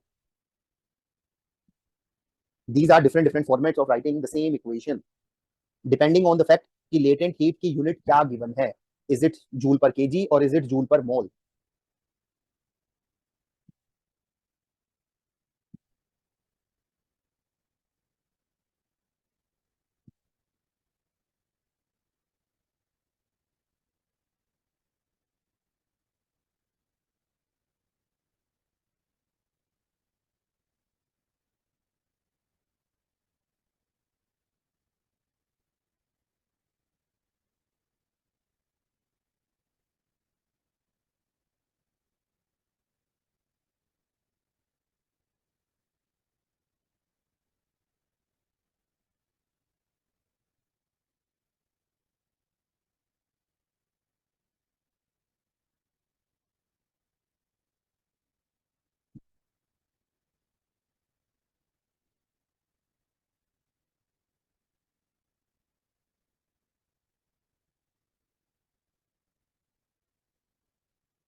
Done?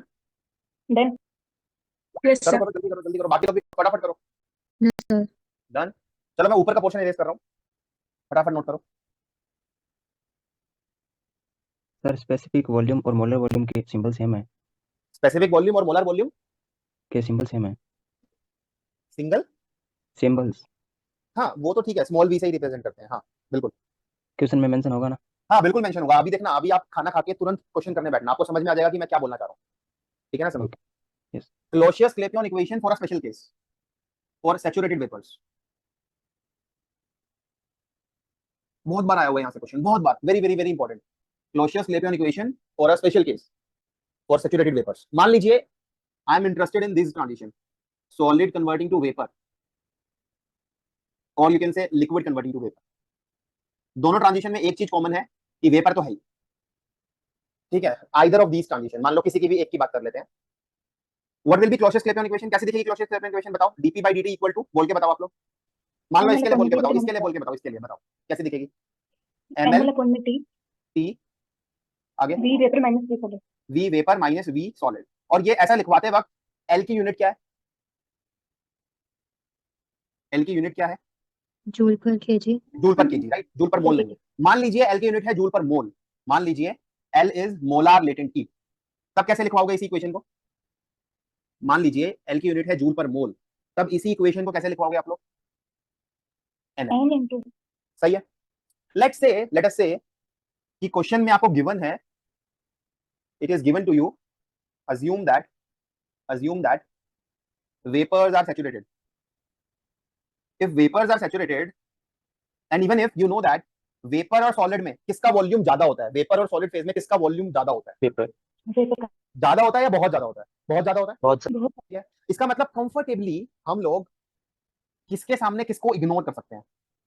वेपर फेज के वॉल्यूम के सामने हम लोग कंफर्टेबली इग्नोर कर सकते हैं सॉलिड फेज का वॉल्यूम, एंड हेंस ऊपर वाली इक्वेशन को रफली अप्रोक्सीमेटली लिखा जा सकता है ऐसे, NL by में T V with NL by में T V with। let us say, let me assume, ये क्वेश्चन में गिवन है, ये सब assumptions क्वेश्चन में गिवन है, let me assume that these vapors, these gases, these gaseous molecules are belonging to कौन सी gas? सबसे सिंपलेस्ट गैस कौन सी मानी जा सकती है? सबसे सिंपलेस्ट Ideal. गैस जिसमें मॉलिक्यूल्स का साइज 0 हो जाए, मॉलिक्यूल्स के बीच में इंटरेक्शन 0 हो जाए। लेट अस अज्यूम, कौन सी गैस बेटा? सही बोल रहे हो? Let us Ideal assume vapors to be ideal gas. So if vapors are ideal gas, then कौन सी इक्वेशन फॉलो होगी? Pressure, volume, temperature will obey which equation? PV plus NR. NRT। तो V divided by में N, volume divided by में number of moles, V divided by में N किसके बराबर? इसको substitute कर दो, तो देयरफॉर dP by dt कितना आ जाएगा? dP by dt equal to V by में N की जगह क्या रखा आपने? RT by में P। क्या आ गया बोल के बताओ यार? L इंटू में P by में R, T की पावर कितनी हो जाएगी? 2। ये आ गया। इसको थोड़ा रीअरेंज कर लेते हैं, प्रेशर वाले टर्म्स को एक साथ रख लेते हैं, तो dP by P equal to L over में R dP by में T स्क्वायर, ऐसा कुछ आ जाएगा। इंटीग्रेट कराओ इसको जरा, क्या आ रहा है बताओ? क्या आ रहा है? ln of P equal to natural logarithm of P, ऐसे भी लिख सकते हो, log to the base E P equal to minus L by में RT RT plus some constant, ऐसा कुछ आ गया। C1 बोल लो, C2 बोल लो, कुछ भी बोल लो, सम कांस्टेंट C1। या इसी इक्वेशन को अगर आप रीराइट करो तो क्या ऐसा कुछ आ जाएगा? P बराबर सम कांस्टेंट C2 इनटू में exponential of minus L by में RT। सही है, लिख सकते हैं या नहीं? इसका मतलब how will the graph look like if I plot ln P versus T? If I plot, if I ask you ln P versus T, कैसा दिखेगा ये ग्राफ? बताओ पहले, इसको प्लॉट करके बताओ, ln P versus T under the limit t tending to 0, under the limit t tending to 0 from positive side, 1 over में 0 will give you minus infinity, ln P will tend towards minus infinity। भाई log का graph, natural logarithm graph कैसा दिखता है?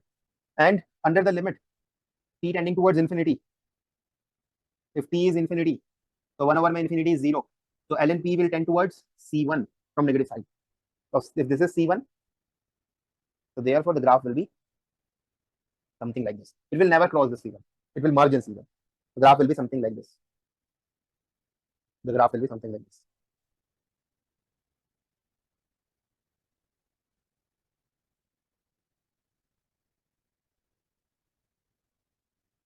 ठीक है ना? बताओ ये कौन से कर्व की बात करी है हमने? अल्फा, बीटा या गामा? कौन से कर्व की बात करी है हमने यहाँ पे? कौन सा ट्रांजिशन लेके चले थे हम? Solid converting to vapour, alpha. कौन सा कर्व होता है? Alpha curve. इसका मतलब जो भी ये रिलेशन निकल के आया है, this relation is basically curve of sublimation. This is your curve of sublimation. Curve of sublimation. बहुत बार आया हुआ है क्वेश्चन जैम में, जैम, जेस्ट, TIFR उनका फेवरेट है ये। क्वेश्चन करोगे तो समझ में आ जाएगा। सर वेपर्स आर सैचुरेटेड का मतलब क्या है? मतलब उनकी तादाद ज्यादा है ना, यही है इसका मतलब। ठीक है, वेपर्स फेज का volume is greater than solid, वो तो बाय डिफॉल्ट होता भी है, ठीक है ना।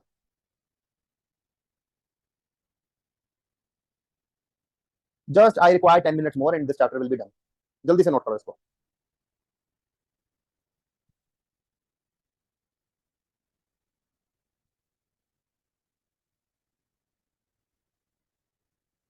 डन? Yes sir. Yes. अभी देखो, अपने को पढ़ना है इफेक्ट। अगर मैं प्रेशर को इंक्रीज डिक्रीज करूं तो बॉइलिंग पॉइंट पे क्या फर्क आएगा? अगर मैं प्रेशर को इंक्रीज डिक्रीज करूं तो मेल्टिंग पॉइंट पे क्या फर्क आएगा? देखो जरा जल्दी से देखो। इफेक्ट पहले देख लेते हैं मेल्टिंग, बॉइलिंग पॉइंट पे। Effect on boiling point. Boiling की बात हो रही है, मतलब कौन किस में कन्वर्ट हो रहा है?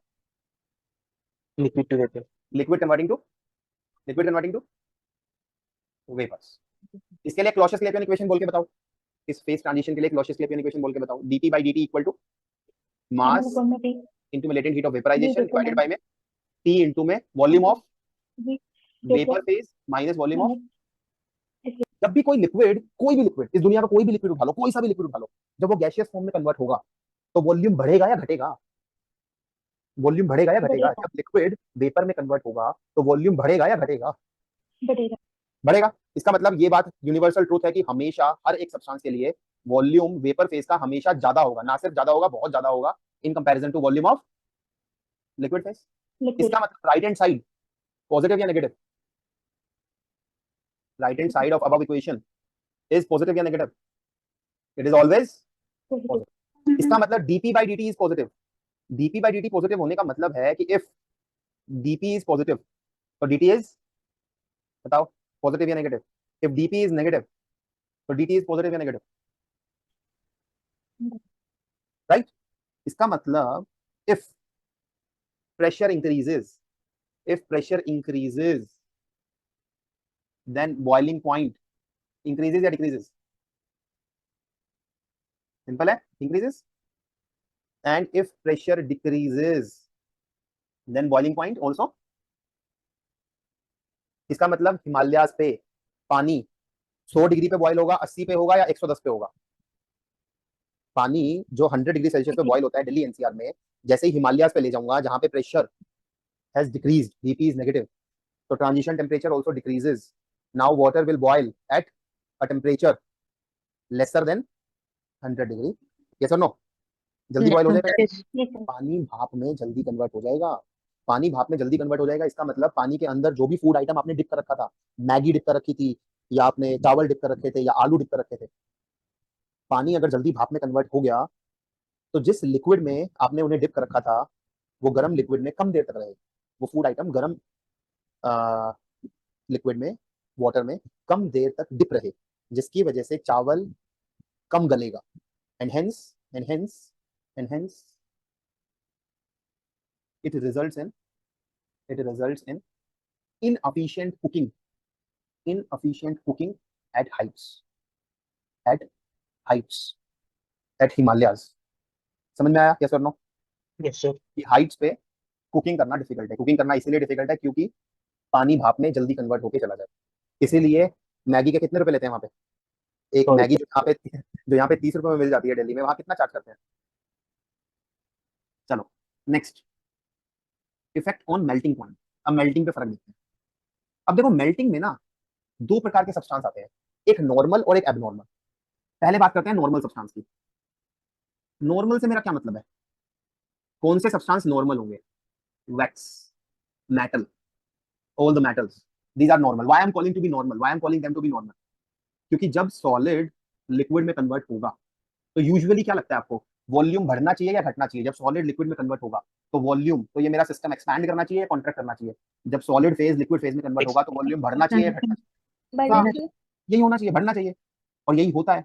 Volume of liquid wax it is greater than volume of solid wax. Volume of liquid metal it is greater than volume of solid metal. Metal में बहुत सारे सब्सटेंस आ गए, आपका आयरन आ गया, गोल्ड है, सिल्वर है, बहुत सारे मेटल्स हैं। तो जितने भी मेटल्स हैं सबके साथ यही होता है। अधिकतर सब्सटेंस के साथ ये होता है कि अधिकतर सब्सटेंस यही नेचर दिखाते हैं कि they expand on melting. Normal substance expand on melting, normal substance expand on melting. यही होना चाहिए और यही होता है नॉर्मली सब्सटेंस के साथ। तो देखो क्लोसियस-क्लैपेरॉन इक्वेशन क्या बता रही है? dp by dt equal to ml y में t, volume of which phase minus volume of which phase? बताओ। Liquid minus solid. ठीक है, तो नॉर्मल सब्सटेंस के लिए राइट हैंड साइड पॉजिटिव या नेगेटिव? बता दो। Right hand side positive. तो dp by dt positive. dp by dt का पॉजिटिव होने का मतलब क्या है कि इफ dp इज पॉजिटिव तो dt will be positive, if dp is negative तो dt विल बी नेगेटिव। इसका मतलब अगर स्टेटमेंट में लिखना चाहूं तो therefore for normal substance, therefore for normal substance, normal substance का मतलब the substance which expands on melting, which expands on melting, वो सब्सटेंस जो एक्सपैंड करते हैं मेल्टिंग पे, उनके लिए on increase in pressure, due to increase in pressure, अगर मैं प्रेशर को बढ़ा दूं तो मेल्टिंग पॉइंट विल डिक्रीज या increase, fill in the blank, melting point decreases या इंक्रीजेस। ठीक है ना, दिख रहा है ना सबको? If dp is positive dt will be, तो melting point will increase. But what about water यार? क्या लगता है वाटर एक नॉर्मल सब्सटेंस है या abnormal? H2O, H2O is it normal या इज इट एबनॉर्मल? क्या होता है एबनॉर्मल सब्सटेंस? क्या होता है वाटर के केस में? So volume of solid is greater than volume of liquid. ठीक है, वाटर ले लो या ग्लास ले लो, क्या होता है इनके केस में यार, या क्वार्ट्ज ले लो, क्या होता है इन सबके केस में? वॉल्यूम आइस या water, ice floats on water या water floats on ice, which is less dense, ice या water? Ice. Ice is less dense, density is mass upon volume, तो वॉल्यूम किसका ज्यादा, आइस का या वाटर का, सॉलिड का या Ice. लिक्विड का? लिक्विड का।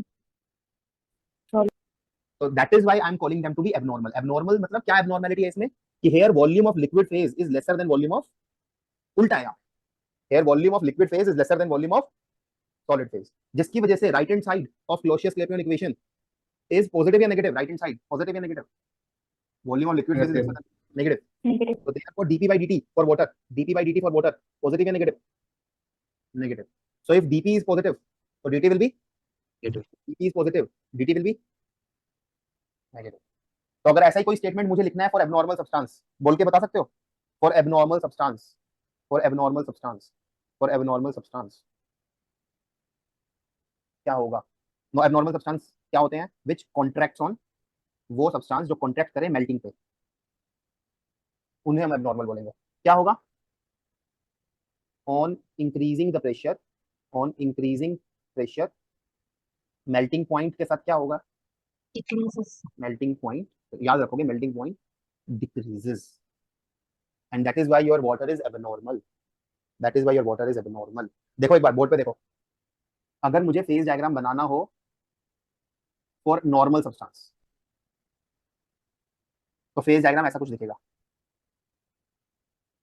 Alpha beta gamma. Beta curve पे कंसंट्रेट करो, beta curve represents curve of melting solid converting to liquid. बताओ बीटा कर्व का स्लोप, मैंने पॉजिटिव बना रखा है, नेगेटिव यहाँ पे, बीटा कर्व का स्लोप पॉजिटिव है या negative according to this diagram? Positive. Slope of beta curve, slope of beta curve, that is dp by dt according to this diagram is positive. Normal substance के लिए dp by dt is positive. अगर यही diagram मुझे बनाना पड़ जाए for abnormal substance like water, for abnormal substance क्या होगा यार? बीटा कर्व का स्लोप क्या होगा? बीटा कर्व का slope liquid converting to solid, beta curve का स्लोप Negative. क्या होगा? Negative, Negative. Negative, negative, negative, and hence phase diagram for abnormal substance like water, alpha curve तो ऐसा ही दिखेगा, गामा कर्व तो ऐसा ही दिखेगा, बट बीटा कर्व ऐसा ना दिख करके rather it will be having कैसा स्लोप? नेगेटिव या positive? Negative. Negative slope, and hence beta curve will be something like this. समझ में आया? इसका मतलब जो सर टीआईएफआर वालों ने क्वेश्चन दे रखा था, कौन था, कौन सा क्वेश्चन था वो? क्वेश्चन नंबर 2 था शायद, उसमें वो वाटर के लिए बना रखा था। ठीक है, तो याद रखेंगे जो ये फेज डायग्राम बनाया है मैंने, this is for water, this is for water. Water का ट्रिपल पॉइंट नोट कर लो, वाटर का ट्रिपल पॉइंट नोट कर लो, triple point for water,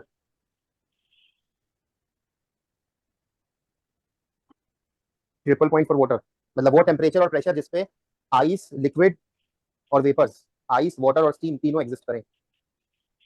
temperature is 0.0075 degree Celsius and pressure is 611 newton per metre. ये वो टेम्परेचर और pressure है जिसपे आइस, वाटर और स्टीम तीनों साइमल्टेनियसली को एग्जिस्ट करेंगे। क्वेश्चंस ट्राई करना, ठीक है? आपको समझ में आएगा कि ये टॉपिक से कैसे कैसे क्वेश्चंस बन सकते हैं। सर एक डाउट था। हाँ बोलो। सर जो वाटर है सर, वो जो water abnormally 0 to 4 degree Celsius के बीच में एबनॉर्मली बिहेव करता है। हाँ, वाटर वाटर दो प्रकार की एबनॉर्मेलिटी दिखाता है, एक तो 0 डिग्री सेल्सियस पे कि सॉलिड कन्वर्टिंग टू लिक्विड। हम क्या एक्सपेक्ट करते हैं धीरेन, यूजुअली क्या होना चाहिए when solid converts to liquid? क्या होना चाहिए? एक्सपेंशन होना चाहिए, वॉल्यूम बढ़ना कंट्रैक्शन चाहिए। होना चाहिए? एक्सपेंशन होना चाहिए, हम एक्सपेंशन। ये एक्सपेक्ट करते हैं, बट यहाँ नहीं होता। ठीक है, और साथ में जब किसी भी लिक्विड को आप हीट कर रहे हो, उसका टेम्परेचर बढ़ा रहे हो, तो यूजुअली क्या एक्सपेक्ट करते हैं हम लोग कि it must volume expand, volume must increase, but it is not the case with water. 0 degree Celsius के बाद जैसे ही आप इसका टेम्परेचर 1 करोगे, 1 से 1.5 करोगे, 1.5 से 2, 2.2 से 2.5, जैसे जैसे टेम्परेचर बढ़ाओगे, वॉल्यूम बढ़ने की बजाय it will decrease decrease till, 4 degree Celsius and after that it will start increasing with increase in temperature. Temperature. तो सर तो ये जब 20 एबनॉर्मेलिटी हमारे को दो जगह दिखती है, एक तो 0 डिग्री सेल्सियस पे when solid converts to liquid, और एक 0 डिग्री सेल्सियस से 4 डिग्री सेल्सियस तक की जर्नी में। हाँ, अब आगे बोलो। सर तो आपने जो प्रेशर टेम्परेचर का डायग्राम बनाया है वाटर के लिए, उसमें सर जो नेगेटिव ग्राफ बनाया है बीटा कर्व, वो सिर्फ 0 to 4 डिग्री नहीं सेल्सियस के लिए। सब गड़बड़ कर दिया ना, सब गड़बड़। ये जो ग्राफ बनाया गया है बेटा, this represents only phase transition. 0 से 4 की तो बात ही नहीं हो रही भैया। ये जितने भी पॉइंट्स हैं, जितने भी पॉइंट्स हैं, ये सब के सब कौन से पॉइंट्स हैं Dhiren? Transition point. All these are separating which phases? Solid and liquid. हम इसके आगे तो गए ही नहीं। These all are transition points. ये सारे पॉइंट्स क्या दर्शा रहे हैं धीरेन? ये सब ये दर्शा रहे हैं कि ice converts to water, ice converts to water at 0 degree Celsius and at 1 atmospheric pressure. अब अगर मैं प्रेशर को 1 से बढ़ा करके 2 कर दूंगा, तो now ice melts to liquid not at 0 but at some lower temperature. अगर मैं प्रेशर को 1 से घटा करके 0.5 कर दूंगा, तो now ice melts to liquid not at 0 but at some at higher temperature. बात समझ में आई कि ये beta curve is representing various transition points. समझ में आया? Yes sir. This is not representing 0 से 4. No. All these points are representing different transition points at different pressures. Sir आपने बोला कि 4 डिग्री सेल्सियस तक डिक्रीज करेगा। सर ये सिर्फ 1 atm प्रेशर के लिए है? हाँ, that is valid for 1. Yes, that data is for 1 atmosphere. अगर प्रेशर चेंज होगा तो ये वैल्यू भी चेंज हो जाएगी? Might change, पता नहीं मुझे। ठीक है, देखना पड़ेगा। होनी चाहिए। लास्ट लेक्चर में मैंने एक डाउट पूछा था कि इस वाटर को स्पेस में लेकर जाएंगे तो क्या होगा? हाँ बताओ। सर उसका ये सर उसमें सर पहले तो वाटर वेपर में चेंज होगा प्रेशर कम होने की वजह से। हाँ सही है। देखो ठीक है डाइजेस्टेबल है कि जैसे ही स्पेस में ले जाओगे वहाँ प्रेशर है ही नहीं, तो मॉलिक्यूल्स एक दूसरे से दूर भागेंगे। हाँ तो वेपर में। ठीक है, हाँ आगे बोलो। उसके बाद में वो फ्रीज हो जाएंगे, वेपर फ्रीज हो जाएंगे क्योंकि वहाँ पे कोई काइनेटिक्स भी नहीं है, वो किसी से टकरा भी नहीं दे। ठीक है, टेम्परेचर भी कम है। सही है, चलो। But that has nothing to do with phase, मतलब फिलहाल इस टॉपिक से। तो बाकी students need not to worry. हाँ बट ठीक है, मीनिंगफुल क्वेश्चन था कि स्पेस में ले जाएंगे तो क्या होगा। स्पेस में प्रेशर कम होता है, मॉलिक्यूल्स दूर भागेंगे तो वेपराइज होगा, और साथ में टेम्परेचर कम है तो फिर फ्रीज हो जाएंगे, उनकी पोजीशन फ्रीज हो जाएगी वेपर्स की। ठीक है सर, टेस्ट कब हो? टेस्ट के लिए योर सिलेबस इज डन। अब आपको ये क्वेश्चंस ट्राई करने हैं। I need one more class, that is tomorrow's class, जब I am going to take your doubts. ठीक है, प्लस एक सिंगल क्लास और मैं चाह रहा हूँ 2 घंटे की, but that depends on you guys also कि तुम लोग चाह रहे हो या नहीं, जिसमें मैं चैप्टर 3, 4, 5, 6, 7 सारा का सारा एक रिवीजन चाह रहा हूँ कि मैं रिवाइज करा दूं। Yes sir. जिसमें तुम्हारे एक शॉर्ट नोट बनता है। देखो मेरा एम क्या है, मेरा एम है कि 2 घंटे में मैं बच्चों को ये 5 चैप्टर 3, 4, 5, 6, 7 अगर रिवाइज करा दूं तो तुम्हारे शॉर्ट नोट बन जाएंगे। जनवरी एंड में मुझे नहीं लगता तुम्हारे पास इतना टाइम होगा कि पूरी नोटबुक उठा के तुम रिवाइज कर पाओ। उसके बिहाफ पे अगर मैं सिर्फ 4 पेज में ये 5 चैप्टर समराइज करा दूं तो वो रिवाइज करना ज्यादा बेनिफिशियल रहेगा। हाँ या ना? Yes sir. तो वो सोच के मैं चाह रहा हूँ कि क्लास टेस्ट से पहले एक तो कल की क्लास और एक रिवीजन क्लास, मतलब लेक्चर 19 कल वाला और लेक्चर 20 अगर हो पाए तो फिर सही रहेगा कि आप एक क्लास टेस्ट दो। ठीक है, तो your class test will be in this week only. ठीक है, मतलब किसी भी दिन हो सकता है, ये मत सोचना कि पहले से कोई डेट नहीं दी हुई। हम किसी भी दिन मैं इंस्टीट्यूट में बोल दूंगा और अगले ही 1-2 दिन में आपका टेस्ट अनाउंस हो जाएगा and you will be asked to appear in the test, so prepare accordingly. ठीक है okay sir. Sir dp by dt equal to ml by t not v2 minus v1 कराए थे सर आपने, तो sir तो वहाँ पर t नॉट तो कांस्टेंट है, तो इंटीग्रेशन में t नॉट को क्यों लिया, उसको बाहर क्यों नहीं लिया? T not is a point which I know, right, but जैसे जैसे आपका प्रेशर चेंज होगा, क्या ट्रांजिशन टेम्परेचर चेंज हो रहा है या नहीं हो रहा है, ये बताओ। ये सर हो रहा है। तो इट्स नॉट अ कांस्टेंट। जैसे जैसे प्रेशर चेंज हो रहा है इट इज चेंजिंग। जब मैंने ये सैचुरेटेड वेपर्स के लिए जब मैंने ऐसी कुछ इक्वेशन ऐसा कुछ डिराइव करवाया था, जैसे जैसे प्रेशर चेंज हो रहा है, temperature is also changing, so with change in pressure temperature is also a variable.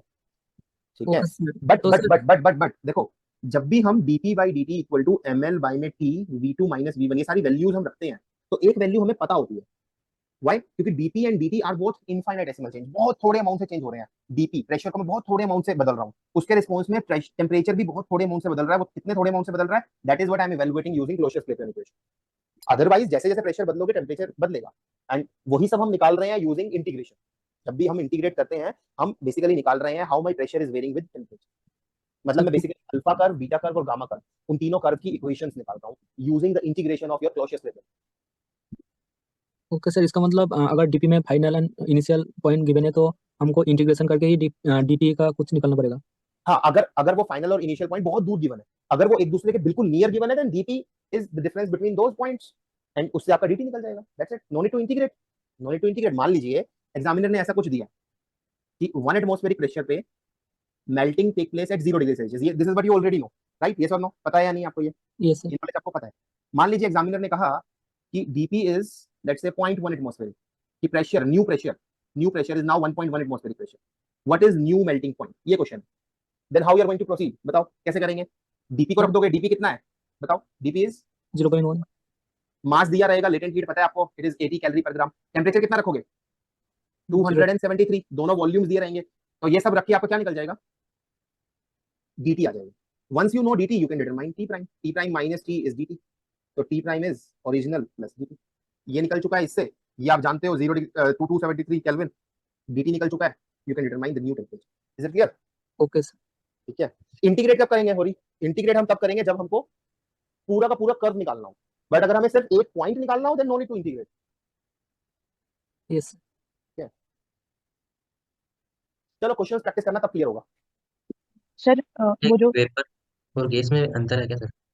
Sorry, vapour और गैस के अंदर, वेपर और गैस में, गैस में नहीं, बोथ आर सेम, बट फिर भी हम लिख देते हैं, जैसे हम फेज डायग्राम जब बनाते हैं तो इसको वेपर बोल देते हैं और इसको gas, although both are gaseous only, बस इसको वेपर इसलिए बोल देते हैं कि ये वो गैस है जिसको लिक्विफाई और सॉलिडिफाई करना पॉसिबल है अगर मैं प्रेशर बढ़ाऊं, और ये वो गैस है कि अगर मैं प्रेशर कितना ही बढ़ा लूं कभी भी मैं लिक्विड और सॉलिड रीजन में एंटर नहीं करूंगा, इसलिए इसको स्पेसिफिकली हम गैस बोल देते हैं और इसको हम स्पेसिफिकली वेपर बोल देते हैं, अदरवाइज ये पूरा का पूरा रीजन गैसियस है। Okay sir, thank you sir. Sir जो क्वेश्चन 19 लिया था उसमें हमने internal energy equals to integration of CV लिया था सर, वो उसमें थोड़ा समझा नहीं कि मतलब क्योंकि टेम्परेचर कांस्टेंट रहेगा तो वो dt 0 क्यों नहीं, तो वो dt 0 क्यों नहीं? कहाँ है बेटा, टेम्परेचर इज कांस्टेंट जब phase A is converting to phase B, तभी तो कांस्टेंट है ना, बट फिलहाल जब आप सीवी से यू निकाल रहे हो तो CV is for some system ना, it is for phase A, उसके लिए ही तो आप यू निकाल रहे हो। whenever you are evaluating u from cv, you are not talking about some conversion, you are just doing a simple exercise where you are evaluating some thermodynamic parameters from some another thermodynamic parameter। यहाँ पे कहाँ से आ गया a converting to b, कहाँ है, cv से u ही तो निकाल रहा हूँ यार, cv से u निकालते वक्त तो मैं यूज कर सकता हूँ ना du बराबर cv dt, u बराबर cv dt का इंटीग्रल। ऐसा क्यों मन में आ रहा है तुम्हारे कि dt इज 0, मैं तो सिंपल एक किसी सिस्टम के लिए cv से u निकाल रहा हूँ, कहाँ मैं a कन्वर्टिंग टू b की बात कर रहा हूँ, कहाँ कर रहा हूँ, cv से u ही तो निकाल रहा हूँ, cv से u निकालते वक्त dt is not 0, dt is 0 during a process, मैं कोई डेल्टा u नहीं निकाल रहा हूँ ड्यूरिंग सम फेज ट्रांजिशन, ये थोड़ी ना कर रहा हूँ, ये एक्सरसाइज थोड़ी ना कर रहा हूँ, I am just evaluating internal energy of my initial phase a from its cv, बात समझ में आई, I am not evaluating change in internal energy during some process, वो थोड़ी ना कर रहा हूँ मैं कि मैं dt को 0 लूँ। ओके सर, तो जैसे इंटीग्रेशन है तो हम उसका कुछ लिमिट कंसीडर कर रहे थे सर? हाँ कर लो, कोई कांस्टेंट आ जाएगा साथ में, कोई दिक्कत नहीं, कर लो। ओके ठीक है, एंट्रोपी के केस में क्या होगा महिमा, एंट्रोपी के केस में you will apply third law of thermodynamics, according to third law of thermodynamics which is नॉन्स थ्योरम, क्या होता है, under the limit t tending to 0 kelvin entropy of a perfectly crystalline solid tend towards 0 joule per kelvin. Method 3 की बात कर रहा हूं मैं, जब आप कोई कांस्टेंट लेकर आओगे, फाइनाइट इंटीग्रल ले लो, लिमिट्स मत लगाओ, तो कोई कांस्टेंट आ जाएगा इंटीग्रेट करके एंट्रोपी में, ठीक है, दैट कांस्टेंट की value will be 0, why it will be 0, because under the limit t tending to 0 entropy is 0। चलो मैं दोबारा समझा देता हूं, अब बताओ cv का एक्सप्रेशन क्या था for phase A, ATQ plus BT atq plus BT bt square, ये था नो सर, bt, ये था, यस ठीक है। अब देखो, मान लीजिए मुझे इसे एंट्रोपी निकालना है, तो cv is t del s by del t at constant volume, so entropy will be cv by में t टाइम्स dt का इंटीग्रल प्लस सम कांस्टेंट, सही है, यही होगा, यस ठीक है, यही तो बोल रहे हो ना आप कि अगर लिमिट नहीं लगा रहे तो कोई फाइनाइट कांस्टेंट लगाना पड़ेगा, सही है ना, ठीक है ना, cv को सब्स्टिट्यूट करो, atq प्लस bt by में t dt plus some constant, so you are left with at square plus b का इंटीग्रल प्लस सम कांस्टेंट, क्या आया देखो बताओ, 80 cube by 3 plus bt plus some constant. Now apply third law of thermodynamics, according to third law of thermodynamics under the limit t tending towards 0 Kelvin, entropy of a perfectly crystalline solid tend towards 0 joule per Kelvin. So if t is 0, entropy is 0, constant की value कितनी आ गई, 0, तो therefore entropy of phase A कितना आ गया, तो this is more correct, बात समझ में आई, ऐसे करना is more correct, okay understood, clear, चलो ठीक है, दैट्स ऑल फॉर टुडे, मिलते हैं कल, क्वेश्चंस कर लेना, जरूर कर लेना।